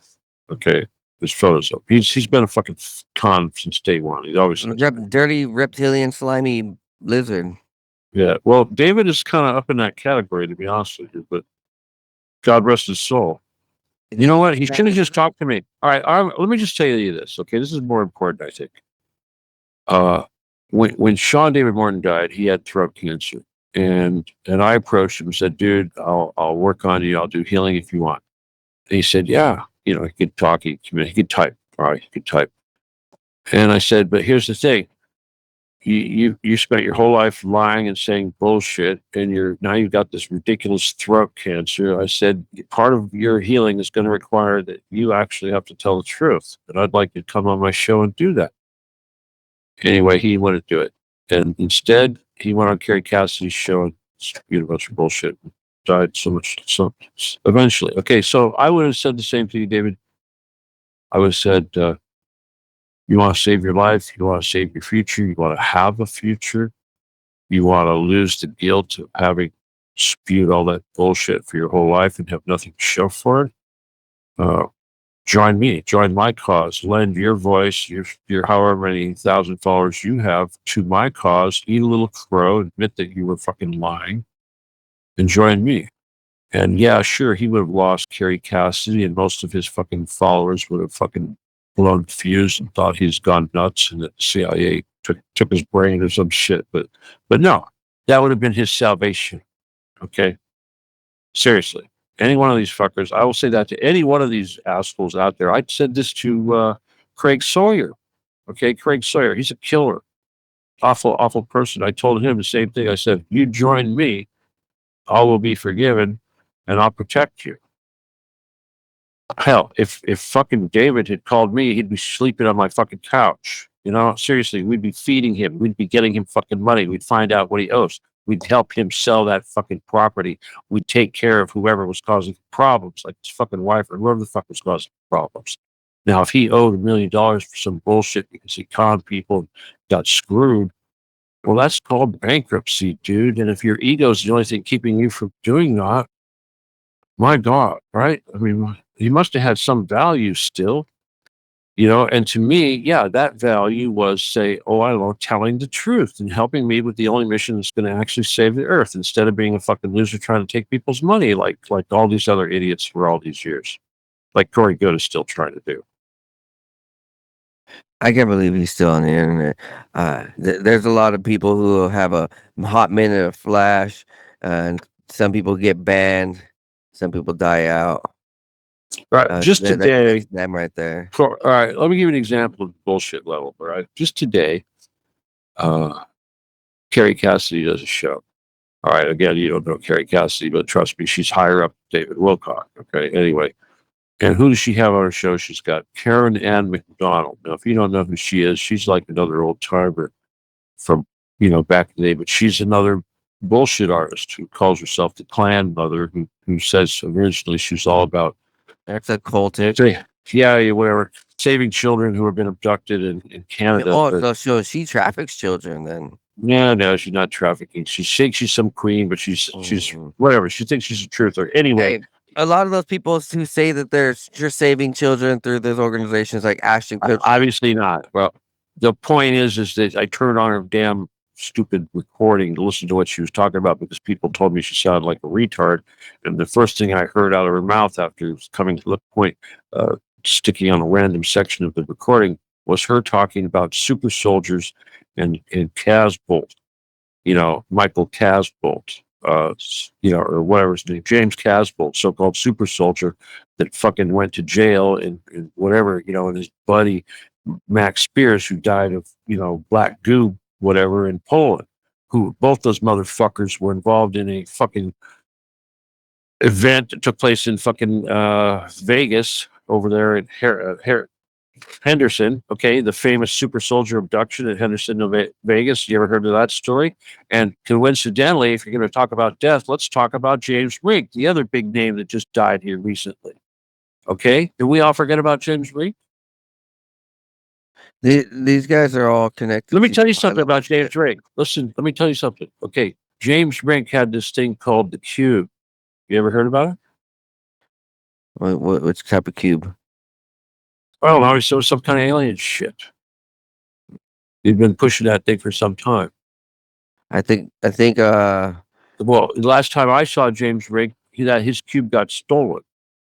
Now that James Rink is dead, I wonder where's his cube? What's going on with that stuff? And again, like I said, those are the big names. James wasn't even a big name. I mean, he was like James Rink was not a David Wilcock or a Jordan Maxwell or a Sean David Morgan or even a me, but he was still a big ass name. So you talk about big names, and James Rink, of course, everyone says he was taken out by some sort of device or something, which is very, very possible. Andrew Basaggio, they took him out with a device. Earl Weber, Frank Weber's name, Weber, Andrew Lloyd Webber, I can't remember his name. One of that guy, they screwed with him. When did Basaggio die, you said? I don't remember. Andrew Basaggio? Yeah, I remember him. I remember listening to him. Well, he got screwed with too. Okay, everybody got screwed with, but he was kind of a weirdo too. All right. Yeah. Anyway, what can I say? Well, so he didn't die. He just got he got blinded actually. Oh yeah, it says right here. Yeah, legal blindness, kidney damage, Whoa! It says due to radiation exposure. Exactly. Well, he pointed shit at his house, and he didn't have proper protection. Right, but he was also part of Project Pegasus. Remember, he said. Well, whatever. They eat their own. Okay, that's the thing you got to remember. They eat their own. Okay, that's why they can't touch me, because I'm not one of them. But if you're involved with those people, yeah, when it's your time, it's your time. So you should do it by yourself, I guess. Do you believe that so let's get esoteric a little bit. When we hear about like ancient stargates, or even nowadays where these scientists want to travel through wormholes or whatever, do you think that they're morally right? Do you think it's possible that these people are going underground into caves and networks to other lands, or they go into extra territories around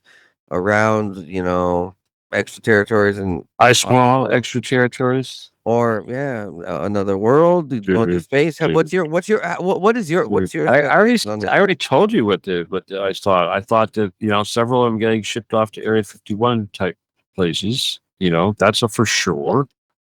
And then some of them are just getting taken out and exterminated because they've served their purpose, they've done their research, they've provided the information needed, or they're not necessary anymore, or they're getting ready to share what they learned with someone else. They didn't want that to happen, or they weren't interested in taking a new job in Area 51, or maybe they had families and stuff that would have prevented them from saying yes to such a proposal, or they knew right away that they weren't predetermined to take such a job. Well, And I that's guess my what question is, like Andrew Bastiago, do you think they're really going to Mars? Do you think they're really going to these other planets? Like, are they traveling through spaceships? Are they getting picked up? Are they going through wormholes? What black hole? Like, how are I'm 50-50. Because I don't know whether these planets really exist. Right. No. Okay, first of all, fuck the flat Earth shit. Planets exist. Yes, they're Right. going to Mars, and yes, they're going to the moon, and I'll explain to you how that works. First of all, there's no such thing as wormholes, but what there are jump rooms. Now, this is alien technology, and I'll explain how it works. I thought wormholes existed. No, there's wormholes. Is Damn. bullshit. They made that shit up. Anyway, okay, here's how it works. It works using quantum coupling. First of all, quantum coupling of electrons. Okay, it's basically what the same technology as quantum computers. so the technology that's going to try to develop a quantum computer is basically all of human math and everything up to that point, because basically quantum computing is the progression into the quantum. Quantum's infinite. Now, so all our advanced math, probability, relativity, all that stuff. This is quantum stuff, and it's all trying to solve stuff that essentially doesn't exist. Like tensors, vectors, and all this bullshit. So anyway, so what this means is that in order to have like a qubit, which is the basis of a quantum computer, you have a qubit. You start with a single qubit. The qubit is either an electron or photon. Okay, it's a single particle, isolated. However they do it, there's many ways to do this, but anyway, that's the idea. They isolate one of these particles, and then what they do, so they take that particle and they screw with it in such a way that that particle stops being what it's supposed to be. Okay, so basically what it is, it's a single particle. Okay, it's not spinning around a proton, it's just sitting there vibrating, doing its thing, being what it is. The closest way you could assimilate it to what it is in reality is string theory. Okay, it's basically a string theory, but it's solid. Okay, if you were to take that little vibrating string that they talk about in string theory, it would be this little ball thing that was basically moving around. So they take this little ball thing that's moving around, which is this ion, and they screw with it either by through oscillation or microwaves, whatever the hell. Anyway, they screw with it until it stops moving the way it's supposed to move. Okay, so in other words, if it's spinning a certain way at a certain speed and a certain orbit and all that, they'll knock it out of orbit or they'll make it wobble. Okay, and the idea is that they're trying to do is they're trying to introduce a abstract movement. Okay, so in other words, instead of spinning around and doing whatever it's doing forever and perfectly, and now and making itself what it is, what it's called is initialized. Okay, initialized matter or hard matter or real matter or what you call reality is basically something that is initialized, and by initialized that means it's basically got instructions that tells it what to do or what to be. Okay, if you de-initialize it, now suddenly it becomes soft matter and it's waiting for instructions. That's your string theory going, ee. Okay, so what they're doing is they're taking these things and they're knocking them until they're de-initialized. And once they become de-initialized, they have the ability to be anything. Okay, anything, infinite anything. Now, infinite is a concept that's probably difficult for humans to understand because infinite is infinite, which means if you're saying this thing could be anything in infinity, obviously stuff that is reality, then it can be anything. And so, in other words, if you're trying to answer a computer question, and this is the Mars. Well, are you okay? You want me to skip to that part? Fuck. Okay. Well, All right, I won't tell you how. We're all fucked. All right, I'll tell you how to get to Mars. All right, fuck. All right, look. Here's the rule about quantum computers. In order to make a quantum computer, you have to have the ability to take that particle and deinitialize it. Okay, and then you have to be able to have a machine somewhere in the galaxy that can basically recreate that particle, reinitialize it. Okay, and the reason why that beat works. me up, Scotty. Yes, exactly. Beat me up, Scotty. Okay, so that's exactly what that is. All right, now here's the thing. The first trick is to do it with one damn particle. Okay, and then they'll call that a quantum computer. But if they can take that particle and put it back to normal, you know, they can stop. They've successfully done that already. Well, that's what it is. Okay, so what that is that's taking a particle and turning it into a wave, and then turning that wave back into a particle. See, that's particle wave physics. See, so when it's a wave, it's like a radio wave, and it becomes information. Okay, radio wave is information. It's a sine wave. It's information. Okay, with particles like matter. But anyway, so they can send actually reverse that and send bad waves and bad signals into us. Well, of course they can do anything. Remember, infinity. They do. Infinity. Oh wait, yeah, they already do that. Infinity, man. Come on, man. Infinity means infinity. Don't you understand? Oh. That means whatever. That's why they're so afraid of it. I have heard many times though, Gene Roddenberry was very, very much friends with a lot of the people with these, high aerospace military type people who were studying a lot of these technologies, and he was incorporating a lot of the technologies into his program. Well, of course he was. Of course he was. They did it on purpose. Come on. They made friends with him so that they could film with stuff.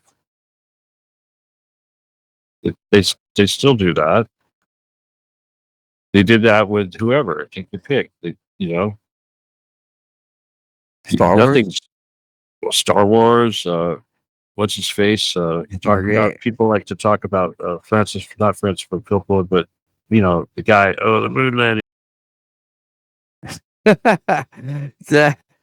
he fucking goods himself out. Oh man. We're gonna go down real quick. I'm gonna play this 76ers highlight, man. Oh yeah, you're gonna make me trust the process. Oh fuck. You're gonna make me trust the process. Oh fuck. You're gonna make me trust the process. VJ Edgecombe. Hey, shout out to the youngest rookie with 30 points, 10 rebounds, and 5 threes in a playoff game. Ain't no other rookie has had 30 points and 10 rebounds in a playoff game.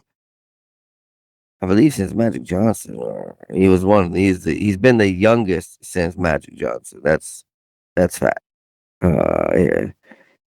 Let's see this shit. And then the extra for style points. Take a little bit of contact, wrap that thing around. He is taking that thing all around. Savage. So what we got next, the BBC has uncovered a pattern of market spikes before Donald Trump's public announcement about around $100 million. Fucking Trump. Fucking Trump. All I know is that there are some people in this goddamn organization, and you're here. There's some people in this current political organization that we got in this White House who are making bets like an hour or 5 hours or 6 hours before they make a goddamn military action and before they're making moves.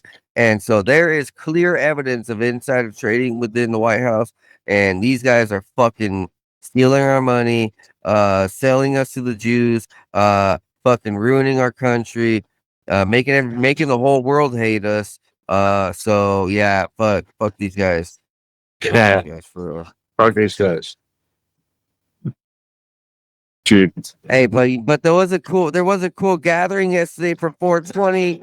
Look at this. Hey, this is Manhattan, New York. Look at all these people out here. This is awesome. Yeah.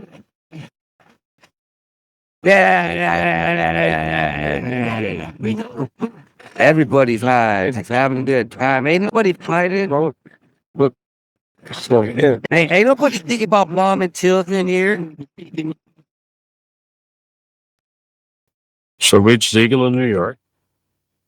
Yeah, it is. Yo,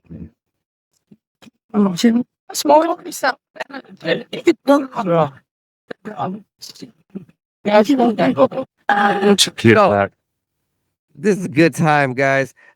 You know why? Because out here, ain't nobody thinking about bombing children at this weed event. But our American government thinks about that when they go. they should be. They should be thinking of it. Should be saying fuck that, right? Anyways, Gregory Little he dropped his third edition of the Illustrated Encyclopedia of Native American Indian Mounds and Earthworks. I've had Greg Little on my podcast. He's a very cool, awesome, great researcher. Next up we got this is something that people have been talking about for a while. It is now declassified that the CIA has created Lyme disease at Plum Island with Nazi scientists and released the ticks. Man, let's see. We already had documents. Now it's totally confirmed.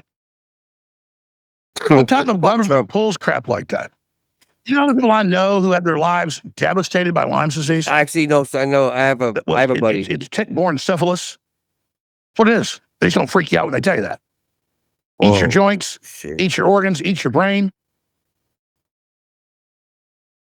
I have family. One of them on a rock climbing thing in Oklahoma 15 years ago. Great shape, wonderful.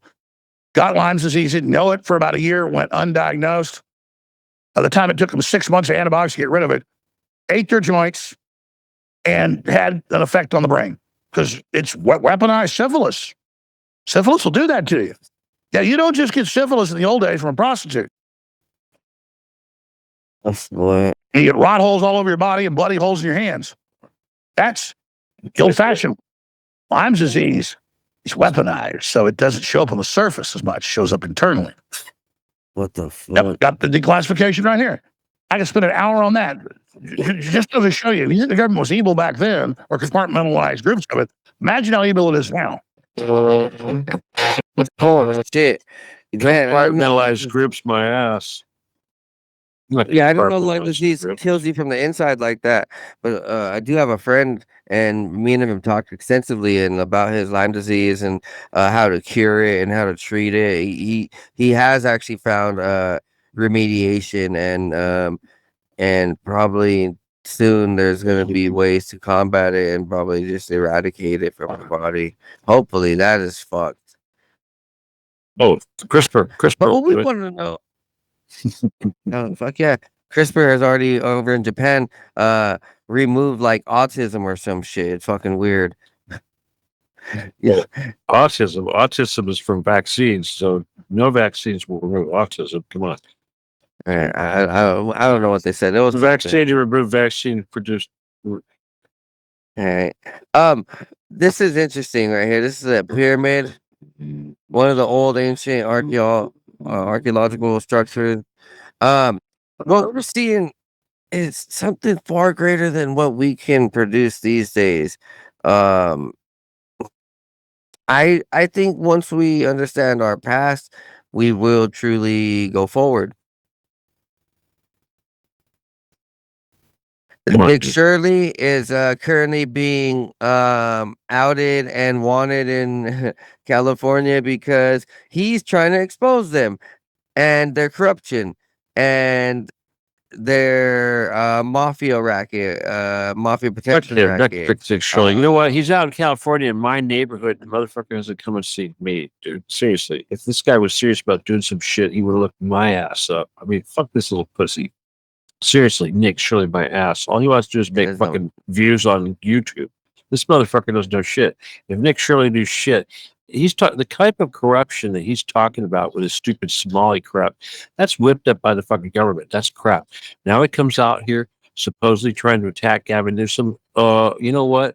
That's called fucking Trump. Because if you want to attack Gavin Newsom, you attack the property developers and you go up north in fucking Sacramento where all those property developers are raping the fucking land, and now they're going to come down and start doing the same thing in fucking LA area. That's what Pacific Palisades was. No, they're working on it. But No, dude, by contract they did. Didn't they buy it already? Didn't I tell you about the whole mafia slush fund thing that they use when they make these planned communities? Right. Have all No, these- yeah. So I thought they already bought it by cash with the Palisades. And What are those you talking areas. about? You talking about the fucking Pacific Palisades? Yeah, then isn't it already all bought out by these investors? Well, yeah, but we say these investors, there's only certain kinds. I mean, there's these big developers, but the thing is nowadays these big developers are funded by these hedge funds. BlackRock, And Vanguard. BlackRock is one of them, but there's all kinds of hedge Vanguard. funds. It's like fucking Jared Kushner or fucking whoever. They've all got these damn funds, Ray Dalio, take your pick, There's all kinds of money that comes out of Northern California, obviously Silicon Valley. There's all those tech bros, they're billions of dollars. They're putting money into this shit. So yeah, like I said, it's all a big fucking mafia. It goes back to Epstein in the early days. It goes back to Robert Vesco. Before Epstein, there was Robert Vesco. Goes back that far. Okay, back in those days. Frederick Trump.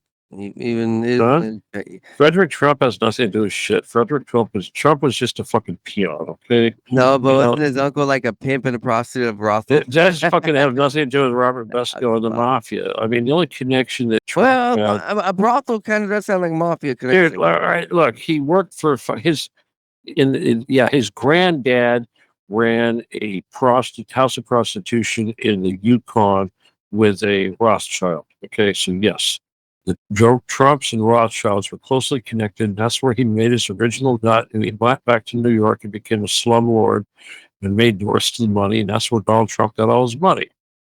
Okay, so the grandpa passed it on to Donald Trump's dad. Donald Trump's dad was a fucking slumlord. Donald Trump became a slumlord just like his dad, only Donald Trump was mafia. First of all, Donald Trump's dad was Chabad. Okay, Chabad is mafia. Donald Trump isn't just Chabad. Donald Trump is also Chicago, New York, and Vesco mafia. So in other words, Vesco ran the world mafia. Donald Trump was a pawn. Okay, but when Vesco died and went to jail, Donald Trump rose up in the ranks, and he's probably number one right now. But I'm thinking that fucking Jeffrey Epstein was higher than him. So obviously, when Vesco died, Epstein probably took over. That's what I think. I think Epstein was really high in the rankings. Yeah, I think he took over for Vesco. Vesco died in Cuba. That's why they hate Cuba so much, dude. That's why Trump wants to destroy Cuba. Cuba. Make sense. Yeah, it doesn't. Cuba's a very key place. But It doesn't make sense is because they want revenge for killing Vesco. Okay, Vesco died there. The head of the world mafia died there. They want revenge. Nobody sees that. They all talk about fucking communism like it means anything. No, the mafia is pissed off. The mafia is pissed off. It wants revenge. It wants to destroy those motherfuckers because they killed Vesco. I mean, you don't think they'd like to retrieve Vesco's body or some shit? Maybe. I mean, I don't know. He ran the fucking world back in those days, and fucking Castro had him in his jail. They're very upset about that. I had something to do with that, dude. I'll tell you what. Right here, let's talk about this. I understand. Vesco. Right here. All right. Okay. This is what I think happened with Vesco. You're having some bad feedback, dude. All right. This is what happened with Vesco. All right. Don Nixon was Vesco's number 2. And Don Nixon was really pissed off at my brother. Because he stole a bunch of money. And he went to Cuba to have a meeting with Robert Vesco. So the Cuban authorities, all they had to do is watch Don Nixon, and Don Nixon took him directly to Robert Vesco. Then they threw Robert Vesco in jail, and he died there. And the United States and the government, the mafia, is still pissed off about that. So yeah, I had something to do with their killing that dude. And why? Because he fucked me over. And so that's one of the reasons why they won't kill me, because they know they'll die. That's just one of the ways you can die. Die in jail. Your family dies. You die. You know, going to jail is one of the ways you can die for sure. You know who else went to jail? Roger Stone. Roger Stone fucked in jail. Or you can lose all your money. You know who loses all their money? Roger Stone. James Roger Stone. Castle. I'm getting some serious feedback. Yeah, 1 second. Let me go ahead and reset my mic.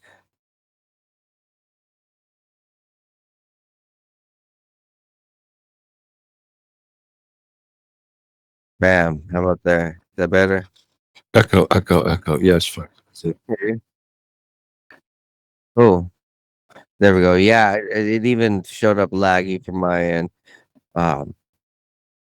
So right now, you're talking about this Vesco and this mafia. What we're even seeing is the same thing with Venezuela and Iran and these places where they were powerhouses for where they were. They had oil, but they also had they What does this have to do with Vesco? no well so just over to or over corruption. Corruption. Well, there's no corruption in either one of those places. I don't know where that comes from. You don't That- think that no, like us I think us that's go bullshit. America going in and That's us. That's us. We're the corruption. Sorry. that's what I'm saying. Nowadays, America is the corruption going into Venezuela. Well, whatever the Venezuela bullshit's going on, it's because of us. That's all bullshit. I have no problem with Simon Bolivar or Bolivar's governments. In fact, the whole history of South America has been one of revolution. And it's nothing but imperialist powers. In fact, there was a damn Scotsman. I think it was not an Englishman, but I'm sure he might have been Scottish, but he was that movie they made, Commander, whatever, not Russell Brand, but I'm talking about, played the role.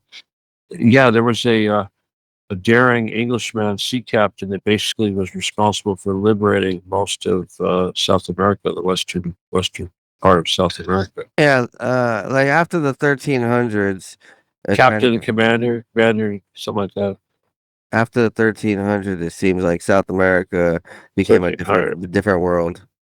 Certainly hard. Well, I mean, obviously the Spanish conquistadors fucked everything up, and That's what I'm saying, the fucking aliens and shit were running shit up until that point. But come on, it's all bloodthirsty shit going on everywhere. But so they replaced the bloodthirsty shit with some Christian shit that got brought in by Fernando Cortez. More bloodthirsty Christian shit. Yeah. More different bloodthirsty shit. But the thing is, like, it turned it into monotheism, and it made everything bland and weak. So now they got fucking Shine Bomb and fucking Millet over there to fix that. Huh?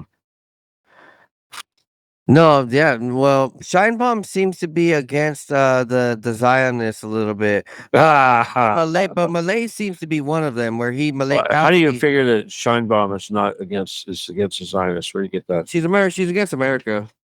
Well, she's fucking Zionist. She's a Zionist. She's totally Zionist. Sheinbaum is against America. So like, against America, what does that mean? Sheinbaum is just a Jewish woman. It doesn't matter against whatever she says. It's just an act, obviously. Right, but Malay though, he's Malaykowski. He's Netanyahu's cousin. So I don't trust that. Who's cousin?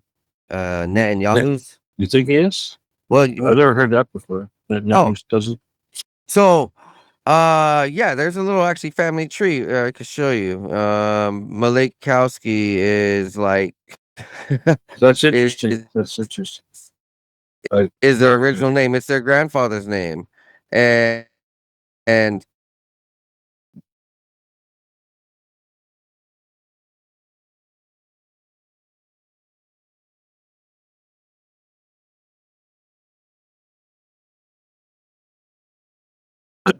I'm pulling up. Hey, dude, let me share something with you. All right, let me change the subject. Fuck these guys. Right. Fuck these guys. I want to tell you something that's going on that's kind of interesting. Yeah. All right. Because of the Iran thing, we've been trying to kind of get a hold of those guys who are doing the Lego videos, right? Because we want to kind of help out. Now, I know that's kind of dumb because they're very Iran-based and they're not going to get it, but we still made contact with them, and they seem to have had some effect on them. But as a result, all of a sudden, out of nowhere, the Masons have decided to attack me, Steven D Kelley. And when I say the Masons, I'm talking about guys like gay Gary, what the hell, Grinsberg or whatever it is, 33 GG33 and all that. You know anything about that? Big Mason bullshit. You said no. GG33. All right. Well, let me explain to you I what don't it know. is. Okay. This is okay. You know the Tates, Tate brothers and all that. Yeah, I know that they're Okay, Andrew Tate. like his father's a Mason. or something. Okay. Yeah. Okay. There's other guys too. There's Andrew Tate. There's Fresh and Fit and Fresh. That guy, Fit and Fresh. You know him. No. All right. There's a bunch of people who are like influencers, if you will. They're male influencers. Yeah. And they're very big on Twitter. Anyway, so this is what they're doing. The Masons, aka the Satanists, have decided that Twitter is where they're going to recruit their future members. So what they do is they introduce people to a couple things. One of the things they introduce them to is numerology and gambling. Okay, and they use Bitcoin for this product, but they use numerology to do this. This is what Gary's all about. And the other big thing they do is they try to tell these guys to recruit girls to be on, OnlyFans, and to pimp these girls out and make money. This is what the Tate brothers do. That's how the Tate brothers make all their money. They got all these girls on OnlyFans. They film porn and they, slave them out. And this is so anyway, this is what they're trying to tell people to do. But anyway, Gary is, there's a name for what Gary is. He's like, he works for Mossad. But he's like the guy that works for Mossad for free. But he's also mafia. He's like Cleveland mafia, working with a Florida mafia. I've been talking to the FBI about this guy for a while. But point is, his big thing is Mason.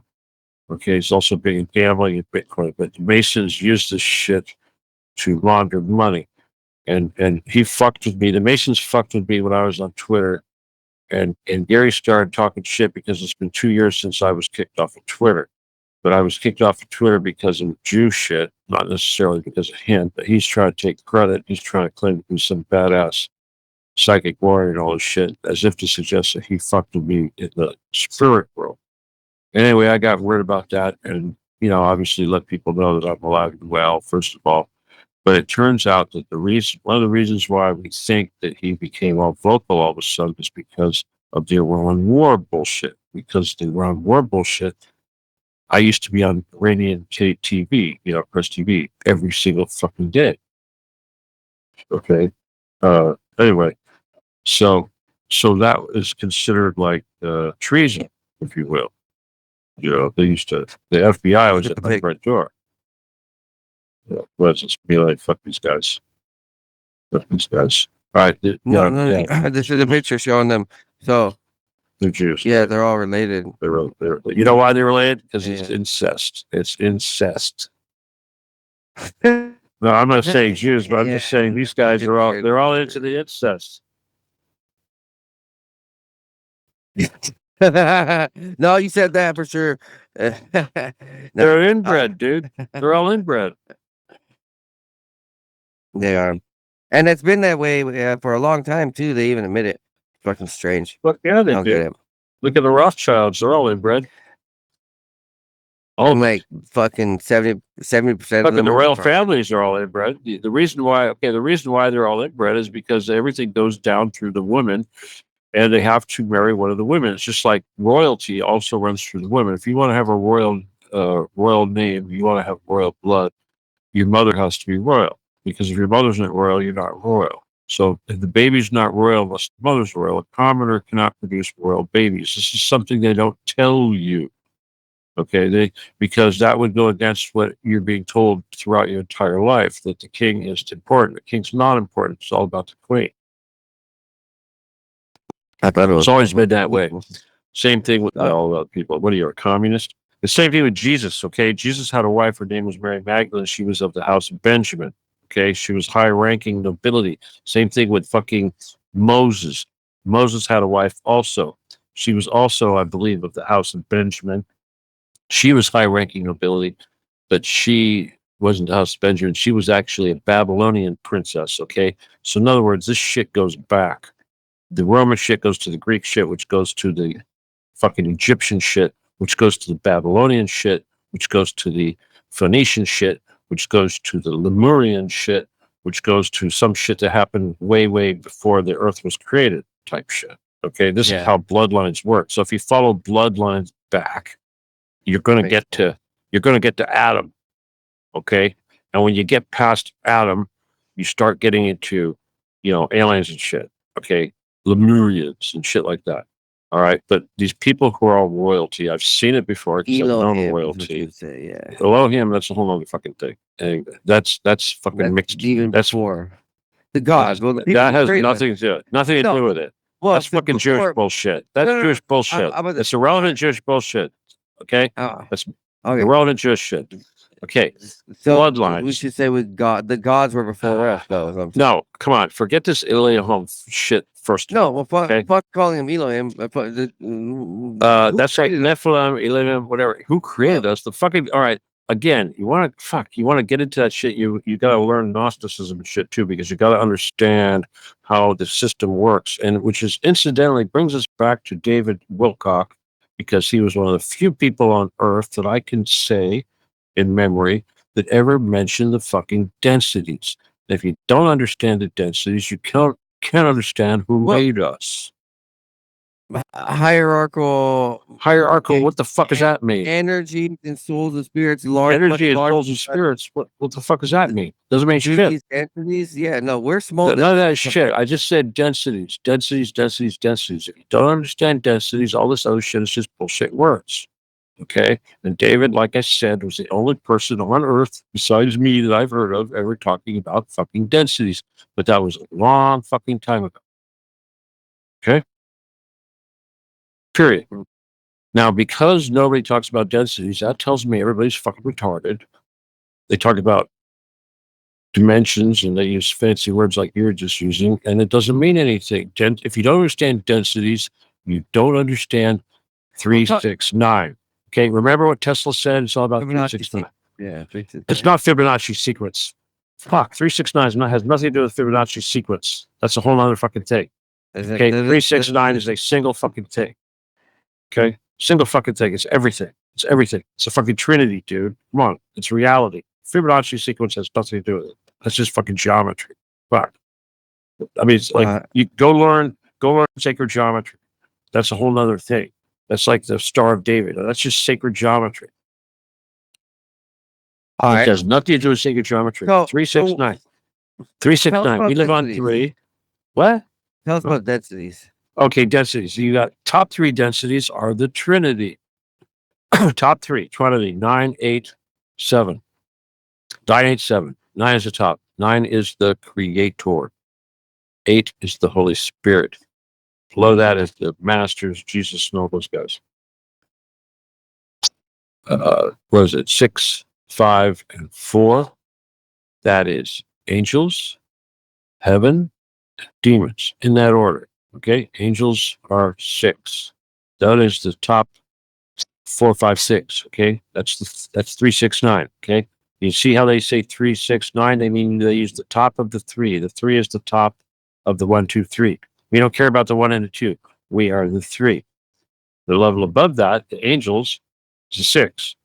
And above that, 9, that is the creator. That's the 9, that's the creator. Now, you asked me about how creation works. First of all, number 9 doesn't just create things, but what does it do? It created 8. And 8 created 7. And 8 actually went all the way down to 1 and worked its way back up to 7. And that is the creation story. And that is the story of Lilith. It's the story of Lucifer. And it's the story of Sophia. So if you're familiar with the story of Lucifer, you know about the so-called fallen angel. You know the so-called fallen angel warred with God, did some bad thing, and ended up thrown down to the earth where he hid and became of the rocks, and essentially became of the first density of the rocks. That's the first density. Then he became plants and animals, second density, and then humans, third density, and worked his way back up to 4, which is where the demons are. And Lilith, if you know the story of Lilith, you'll know that Lilith was Adam's first wife, and that she fucked Lucifer. She fucked Satan. She made demon babies. That's where demons come from. There's your so-called Nephilim. Okay?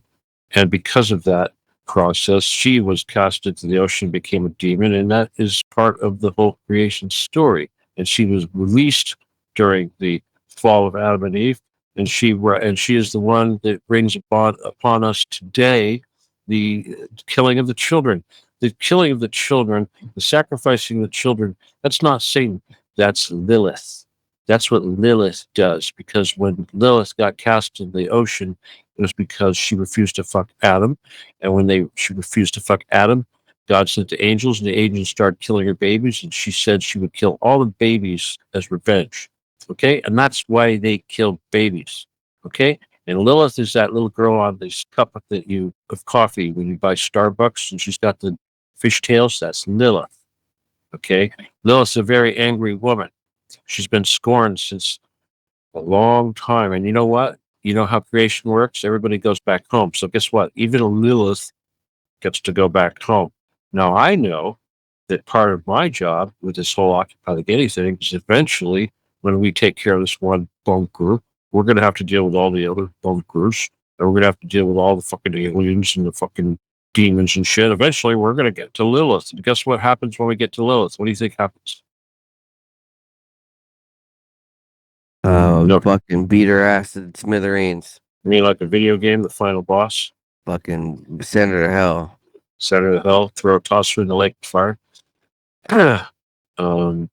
Well, trust me, a lot will get tossed in the lake of fire, and it's not as bad as you think, because you actually come out the other side clean and ready to go home. So the lake of fire is just a cleansing process, and there is no such thing as eternity. You do come out of the other end. That's a kind of important. Now, I'm not saying it's a good thing to go to hell, because trust me, it hurts, but it's not what you think as far as this eternity crap goes. I really don't think hell exists. It's like, well, obviously it's bad, but it actually takes about 3 years to get through hell, and you get to go be. I think it's like purgatory. No, purgatory is more like what we call heaven.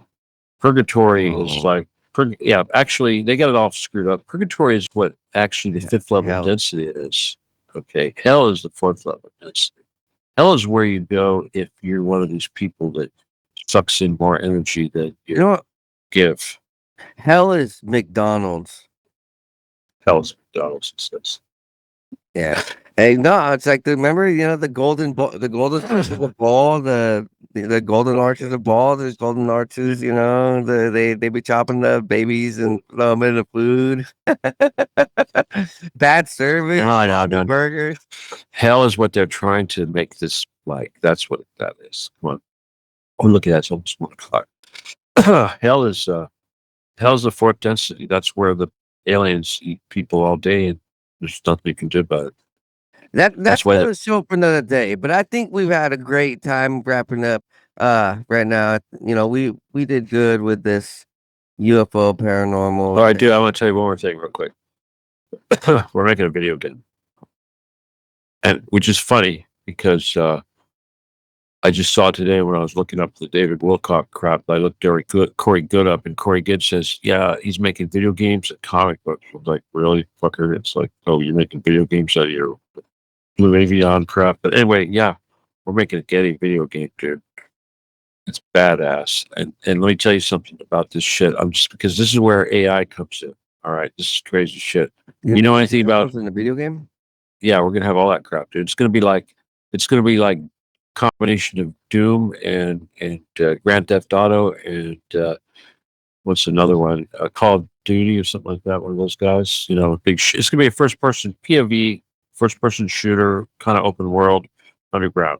Yeah, and it's gonna be Getty. In fact, right now it's gonna be so Getty that I'm actually digitizing the art. That's what I was doing when you called.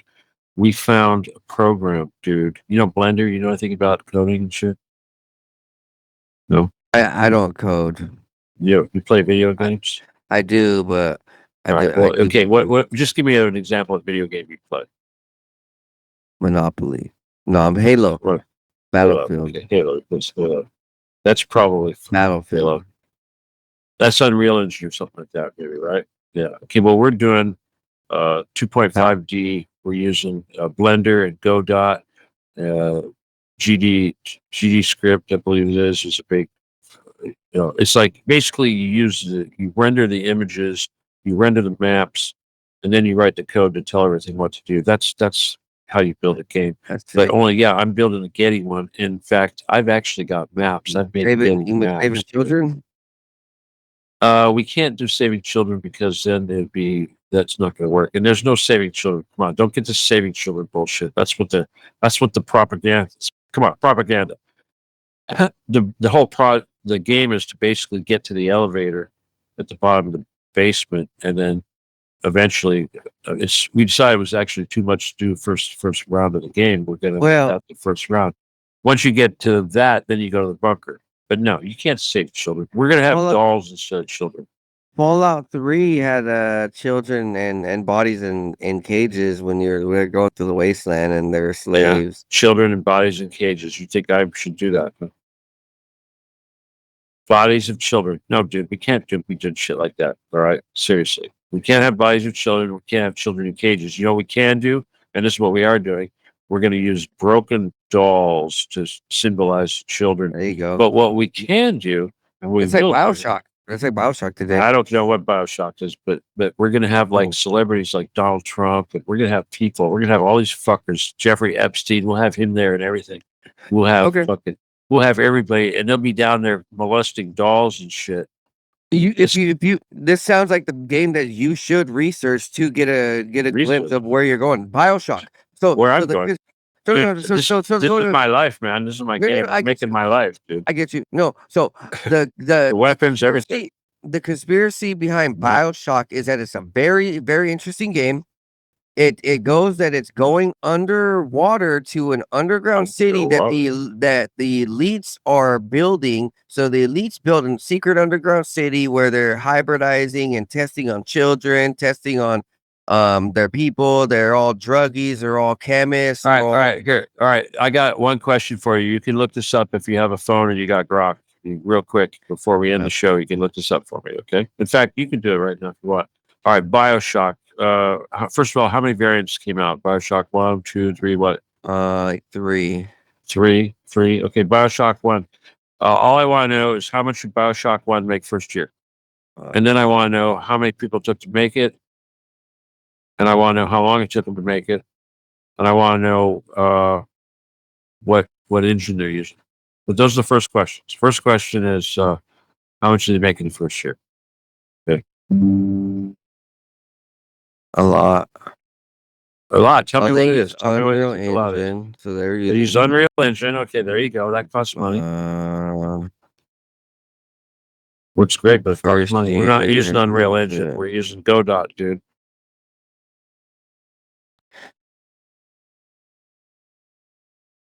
Yeah, how much should it make?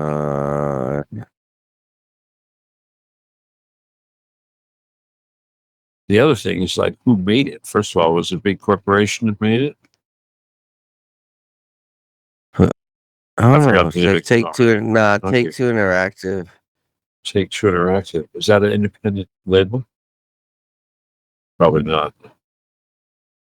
Yeah, it's kind of like an under label. It said it lost 20-30 million in the first year. It lost 30 million the first year. Oh my god. But it gained it over time. Anyways, no, what I'm saying is the storyline of the game.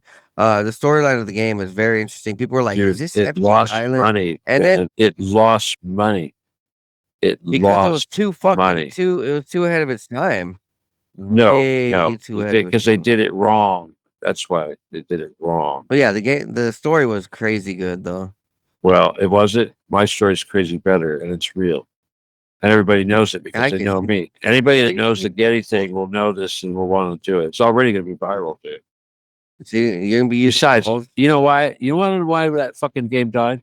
And you want to know why they lost 35 million? Because they had 35 million to fucking lose. And those of us that play games say, fuck those big labels. We don't give those companies our money.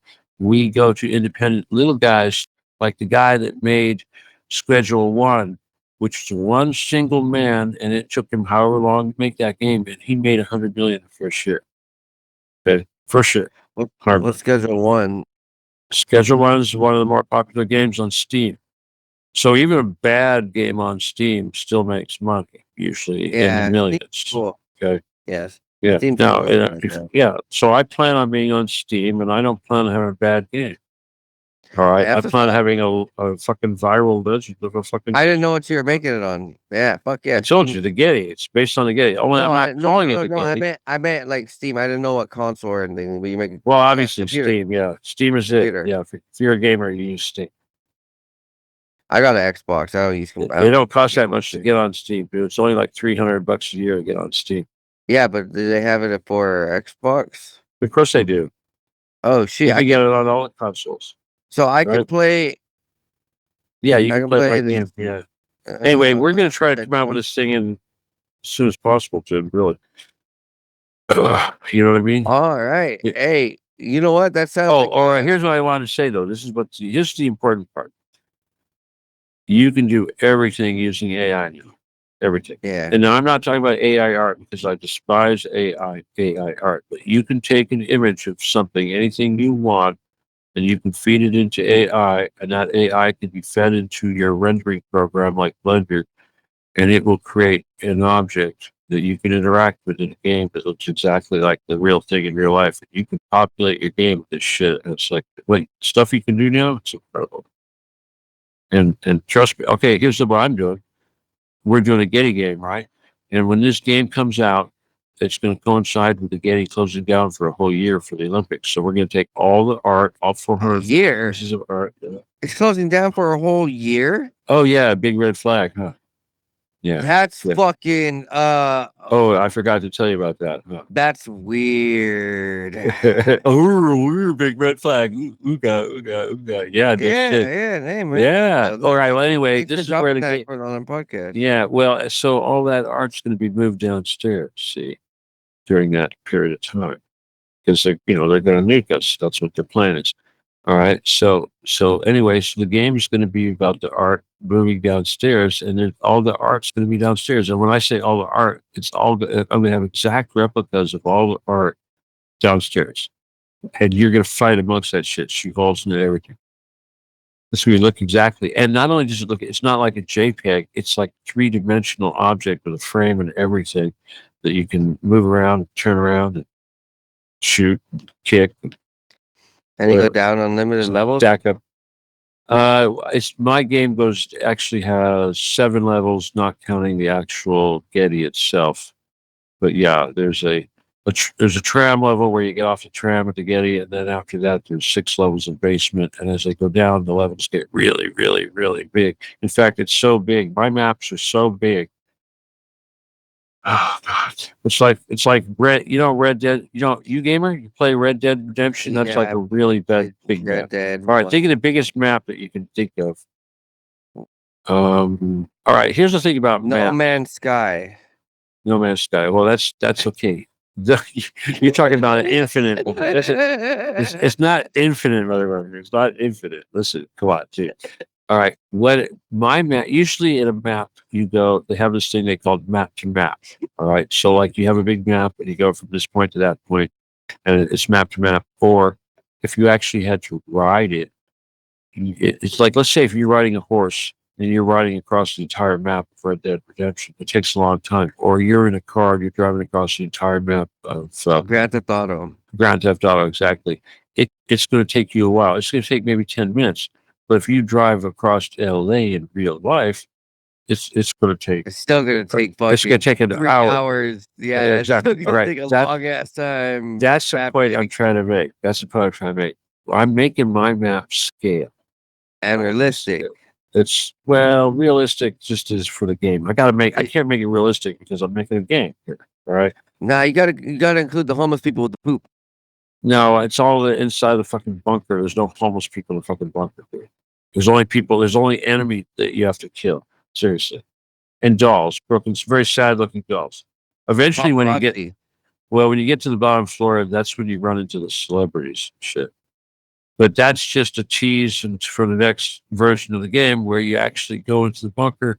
I'll have shit like Disneyland and fucking that. Hey, kind but of you gotta stuff, make hidden collectibles and stuff. And so Oh yeah. So then if they get every Skill trees, all that. No, if they get every collectible and hidden and they unlock everything, there's a secret 8th level where you fight the deities and gods. No, that doesn't come till the next game, dude. All right. First of all, we are going to have God mode, and we are going to have all that shit where you can turn down the power of your adversary, and you can turn down their hit points, and you can turn whatever the fuck, unlimited ammo, whatever bullshit, just so you can get through the game. Because it's going to be hard as No, I want to go fight Murdoch on Mars. No, dude. We can see that's the thing. When you get to the very bottom of the game, we'll have portals. Okay. Seriously. And Yeah. we'll have like Jim. Fuck Jim. Dude, this is real. Okay. Come on. We'll have that shit for real. Then you'll get to deal with Draco. Oh yeah, we'll also have the Jedi shit. We'll factor in all that 4D crap. And you know what? We'll get to teach people about fucking densities because nobody knows shit. So we use the game to teach. I'll include the whole fucking book in there and call it lore. We got lore. We love lore. These days, writing a story with a book and then Well, I sell the book. I'll just put it in the damn game and sell the fucking game. You know how much money we're gonna make? Sell the book in the game as a no. Well, yeah, the book. Okay, well, the book you'll gain the book by experience, basically by reading the books. You'll have or you can only get the book by unlocking it with all the unlockables and by getting all the collectibles. Dude, that happens. I just told you. You don't even unlock the library until you reach a certain point of the game where you've done all these things, and then you'll get books, and then you read all these books, and one of the books will be Jedi 101, which is my book, and that will help you learn how to be a Jedi, and it'll be there. And obviously, it'll be there to read too. Yeah. So in the game, you can't read until you're a certain level. You're illiterate. No, my book. You're not going to read my fucking book. No, but you'll get exposed to access to the library. So you don't even get, dude. You'll get a lot of shit. You got to work your way up. You start out with a basic fucking gunsmith's bench. You start with a drafting table. You start out with a basic laser bench. But eventually, you get a fucking pistol range. You get a rifle range. You get an armor factory. You get advanced laser bench. You get a chemistry bench. You get a library. Oh, you get a weight bench too. You start with a weight bench, obviously, because you got to be strength will be a thing. Obviously, you got to have strength. So yeah, you got to work out.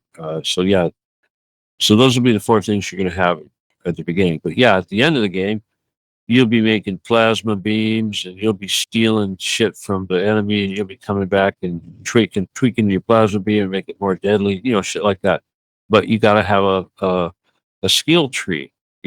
Skill tree, you build up your experience, you got to choose what you're going to study and shit like that. It's like shooting. You have to actually practice shooting to be a better shooter. You got to get into combat to be a better shooter. And will as you develop your items, like lasers, obviously I'm a laser dude, right? So you're going to build fucking lasers. And as your lasers get more advanced, your ability to shoot will become that much better. And I'm also an armor dude, okay? So it's like that's part of the story too. You will make your own armor, and that shit will get better and better as you go. And eventually, you're going to even incorporate some fucking futuristic shit that no one even knows about that I haven't told anybody about. It comes from aliens here. Or actually, it came from a guy with another density. Not density, no. Dimension. This dude came from another dimension. He shared this armor. So. But anyway, stuff like that. And the plasma beam, that's fucking real. I mean, everything that I'm doing in this game is fucking real. The weapons are real. The secret weapons are real. The guns will be real. The lasers will be real. Let me see what's not going to be real. Let's think about that. Oh, I'll have robot dogs and robot sentries. Those will be real. They got robot dogs with machine guns on their back. They'll be real.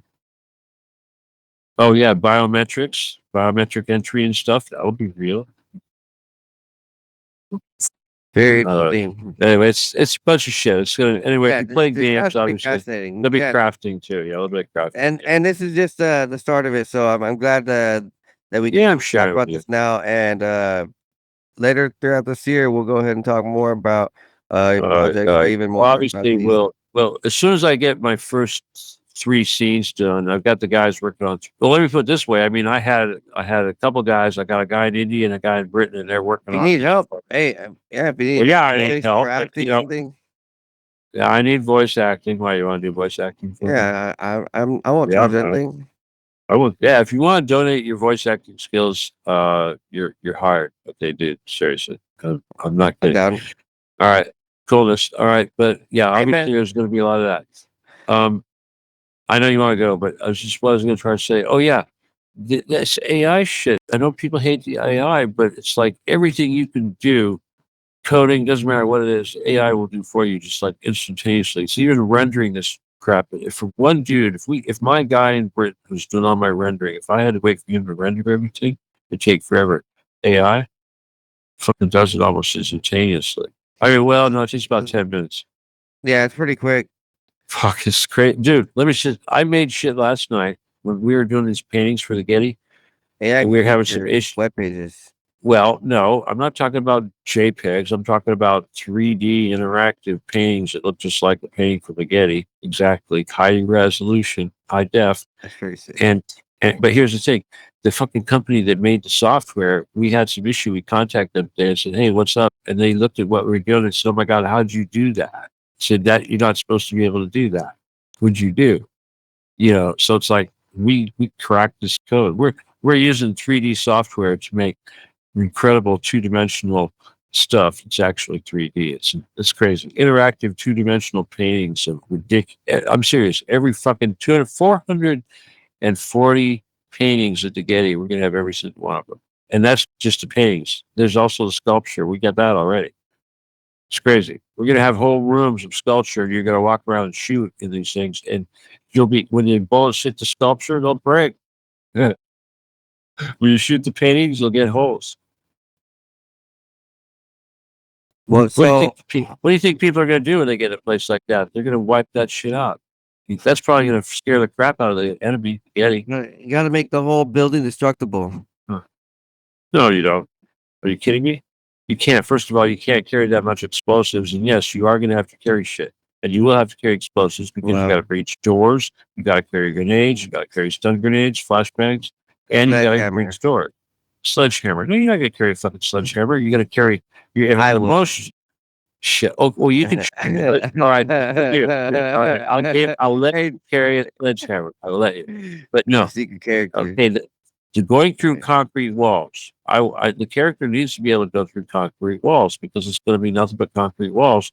And sometimes that's the thing about maps. If they're too square and boxy, it screws things up. And the only way to stop that is either have some sort of a kill zone where you're going to die no matter what, and it forces you to go a weird path. And then you have to either get through a wall or find a door or secret passage or something. We'll have all that shit, you know. But yeah, ultimately, you got to get 5 damn layers. And every time you beat the layer, you get to save the game. But I'll tell you one thing we are going to do is when you die, you'll keep your loot, and everybody you killed will stay dead. All right, I'll promise you that. So level 2, you're fighting tranny clowns, right? Tranny clowns. You want me to have tranny clowns? Yeah, I can put that at level 6. I'll put that at level 6 if you want. Yeah, tranny clowns. Gay tranny clowns. How do you know it's tranny if it's? Oh wait a minute. Are you talking about a female looking? I don't know. Gay tranny clown sounds good. That reminds me of that clown with the red nose and the suspenders in that lawyer anime with big boobs. What's that, clowny? I want me some clown. I feel a little clown, a little horny, clowny. Well, instead of horny, they say something with clown based. Horny is well better. Hey, level 5 is the Chinese lab scientist in LA. Oh, actually, I appreciate this feedback. In fact, seriously, if you want to give me some serious feedback, that's good. But yes, a lab is definitely good because some of the things like they got to do is like big data centers and all these CIA guys. But here's the thing: we don't need a bunch of NPCs. We're only going to have maybe 50 bad guys per level, give or take, depending on how big the levels are. Fucking big, man. They're huge. And like I said, as you go down, they get really huge. The 6th level is really big, and on the 6th level, you're going to have the elevator entrance to get to the bunker below, which won't come until later. But you're going to have tunnels leading out to places like Playboy Mansion, Disneyland, stuff like that. Dogman, Bigfoot. There you go. No Dogman, Bigfoot. Unless they're celebrities. We'll have fucking Jared Leto. We'll have Donald Trump. We'll have fucking Gavin Newsom. We'll have Gordon Getty. People will have Epstein. We'll have people like that. People will recognize these people. You know how easy it is to put Donald Trump in a video game right now? I mean, it's fucking seriously.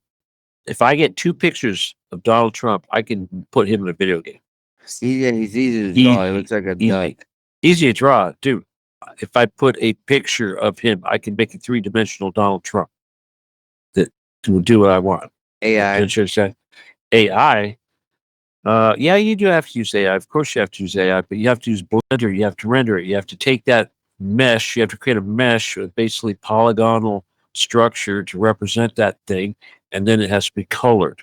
So basically, you create a statue that represents that thing based on the 2-dimensional information in the picture, and they use contrasts and tricks. See, that's how we learned how to beat the software. We learned how to use contrast. That's one of the big tricks with AI is prompting, and we learned how to use visual prompts. It's not just verbal prompts; it's also visual prompts. But anyway, yeah. In other words, you can have up to 8 pictures. 8, like Vince, if you take a picture of a box and every side is different, you've got 6 sides you need to photograph. Okay, that's what Blender is. You feed that information into Blender, and it will create a 3-dimensional object for you. And if you've only got a single image, a line drawing or a cartoon or whatever the hell, in this case, Getty Art, you can feed it into this program. I'm not going to tell you the name of the program because I don't want you to use it. But if you used it, then it would create a mesh for you, which is basically a 3-dimensional interactive object that represents that thing.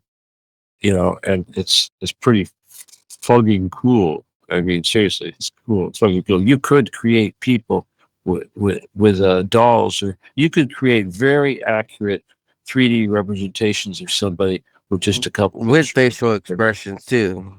Well, you can change the facial expression. Yeah, but like it makes ultra realistic faces. Yeah, you could add code to make it do stuff. Yeah. Honestly, this was an amazing episode, Steven. Man, hey, we had a wonderful time. Let's go ahead and wrap this up with a positive message. So say whatever you want to say. Oh yeah. Okay, first of all, to all the dudes what was that group again? Tinfoil hat. Dudes. Oh, and all the Masons out there, fuck off. And to let's see, faggots, you're all butthole faggots. And then what else? To the guys that are still promoting Trump, you're fucking brain dead, retarded. And bottom line, I know I said this on my last show, if you're not supporting Occupy the Gay and you're not behind me, you're just dead meat waiting to die. And you really need to get behind me and get off the fence right now. Choose your sides. And my side's the one that wins. So yeah, you want to be on my side. Aside from that, join my group at Telegram, Occupy the Gay / Steven D Kelley. Dude, we got a fucking store. You can buy Occupy the Gay t-shirts. It's called OTGitems.com. Seriously, OTGitems.com. You buy shit. Fuck off. You fucking buy one, I'll give you your money back after you buy it. No, I'm serious. No, dude, you hook up with me, I'll send you a fucking t-shirt. Go to the fucking store. Right. I'll do the voice acting for you. So whatever. You want a fucking shirt, you look at the fucking art, and then you tell me which one you like, and then we'll hook you up. Okay? At least pay for the postage. I mean, come on, don't make me. The postage on a shirt is going to be depends on how many shirts you got the one with Bush and the Jenga towers. Me what Bush with Jenga tower. I got my fucking art. Go look at my art. I got. Oh, okay, my bad. I'm actually creating a whole bunch of new art. Hey, my art that's your art at? How to get it? Where's it? It's at like OTG items, OTGITEMS.com. Oh, you gonna go check out my site? Go check out my site, dude. Pull it up, man. I mean, it's really basic. It's word perfect. I hate fucking what's that? WordPress. Yeah, fuck WordPress. I like the old days, HTML, dude. WordPress is a pain. See, that's another thing. I need people to know how to run WordPress. It's like anything nowadays. But you know what? Why don't they have AI that'll do WordPress for you? Oh, that's what I need. I need AI that'll do WordPress. I can't find it. We need to create that. It's money. Oh, I should be talking about money in front of everyone because I have a tendency to shit little bricks. You pick it up. It's on me. Occupy the Getty Museum. Oh, you found the page? I Occupy the Oh, No, that's it. oh, there we go. Dude, OTG items. OccupyTheGetty.org. Oh my god. You can't spell, man? OTGitems.com. Yeah. It's fun. It's not hard to find. You know, it's a website. I saw like It's 3 about- websites for you guys right there. Dude, so you know where the bar up at the top is where you type that shit in? It should go right there. Come on, man. Don't go to a search engine. Fucking search engine. You think the search engine wants you to find my shit? Come on. That's like eBay. I put shit on eBay. You can't. Yeah. It doesn't even show up. Doesn't even show up. They don't want me to- Specifically. eBay's the enemy, Oh, man. yeah. It's the fucking enemy. eBay and Amazon be hiding. It's all the enemy. They be hiding items. You find it yet? Go on. Yeah. Oh yeah, there you go. That's all right. Oh, go on top of the page. Near the items page. You try to tell me which one you want. Right there, Christ is King. You like that one, Christ is King? That is a very popular shirt right there. That's called Gothic Jesus, man. I like that shirt. Long sleeve. You want art on front, or art on back? We'll do the back. Art on back. Yeah. These pictures here are all art on back. I didn't even notice. It has a Occupy the Getty on the front, but here's the thing: you can get Occupy the Getty on the back, and you can get the art front. I'm just telling you because most people they put the art on the front. Yeah, we'll do that. What you recommended, Occupy the Getty on the back. Either one. It's up to you. But yeah, Christ is King. That one right there, that is a popular shirt. Seriously, we've sold several of those. They're cool. Oh, dude, I got new art coming. We take this art, we create this art. Obviously, I got a team of people that do this, and then we pick the good ones and we send it off to have these transfers created. And actually, the transfers that are coming back right now, and even of the art that you got right there, it's going to be better than a lot of that art's going to be actually better. But yeah, that's a badass shirt. Huh? For all the viewers, you want a long sleeve, huh? Yeah, that'd be great, brother. Yeah. For all the viewers out there, I did drop the link in the chat. So if you would like to go ahead and support Steven and the Getty Museum and the Getty Mission, you can go ahead and check out the Christ is King, and from there, check out the rest of the shop. Also, we're not making any money off this. Any money that comes in will go into like more art, more shirts, and more inventory. So yeah, it's not like anybody's gonna get rich on this. It's just to spread the message. Yeah, communal That's all. vibes. But yeah, I'll send you that shirt, dude. But dude, man, you gotta at least pay for the freight. The freight's gonna be for that thing. At least one shirt will be about 15. If you were to buy like 2 shirts, it'd be like a little over 2 shirts. I mean, it goes by the pound. It gets like to $20 really quick, even for first class, $25 to ship a couple of these shirts. 'Cause they're heavy. They're Hanes, whatever the hell. They're not cheap. They're not cheap Chinese made shit. This is American made cotton, dude. Seriously. This is made America shit. It's heavy. Yeah, those look thicker. Yeah, they are thick. You can tell they're thick just by that picture right there. But yeah, you're around. These are Hanes, man. This is made in America. Good quality. Michael Jordan sponsors Hanes. Yeah. Hey, thank you for being here, man. I appreciate you. You guys go check out Occupy the Getty on Twitter. Right, believe so. Steven Kelley, Occupy the Getty on Twitter. You can go ahead, and I believe he has Google the name. Yeah. You have Telegram? You have a Telegram open there now? Yeah, well, Telegram is the damn Occupy the Getty / Steven D Kelley. You know, are you on Telegram? Seriously, are you? Yes. Oh yeah, obviously we talk. You gotta remind people if they're on Telegram and using a phone, they gotta clear their cache because Telegram will screw up your phone. Fill up your cache. Your cache, like if you open up a video.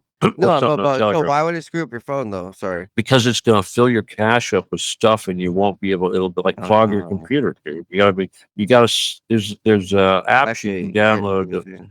They'll clean that stuff. They'll keep it from becoming an issue. They'll fill it down your phone. Yeah. A lot of people, they put it on their phone. It goes to pain in the butt. They get rid of it. It's fucking up my phone. And that's why, because the cache gets filled up. So yeah, I'm just saying it's an issue if you plan on using your phone to use Telegram. I prefer a computer. Go figure. Awesome. Hey, man. All right, dude. You have a wonderful night. All of you guys, Right. everybody out there, be blessed, be high. See you guys next time on the 509 Divine Pines podcast. Peace.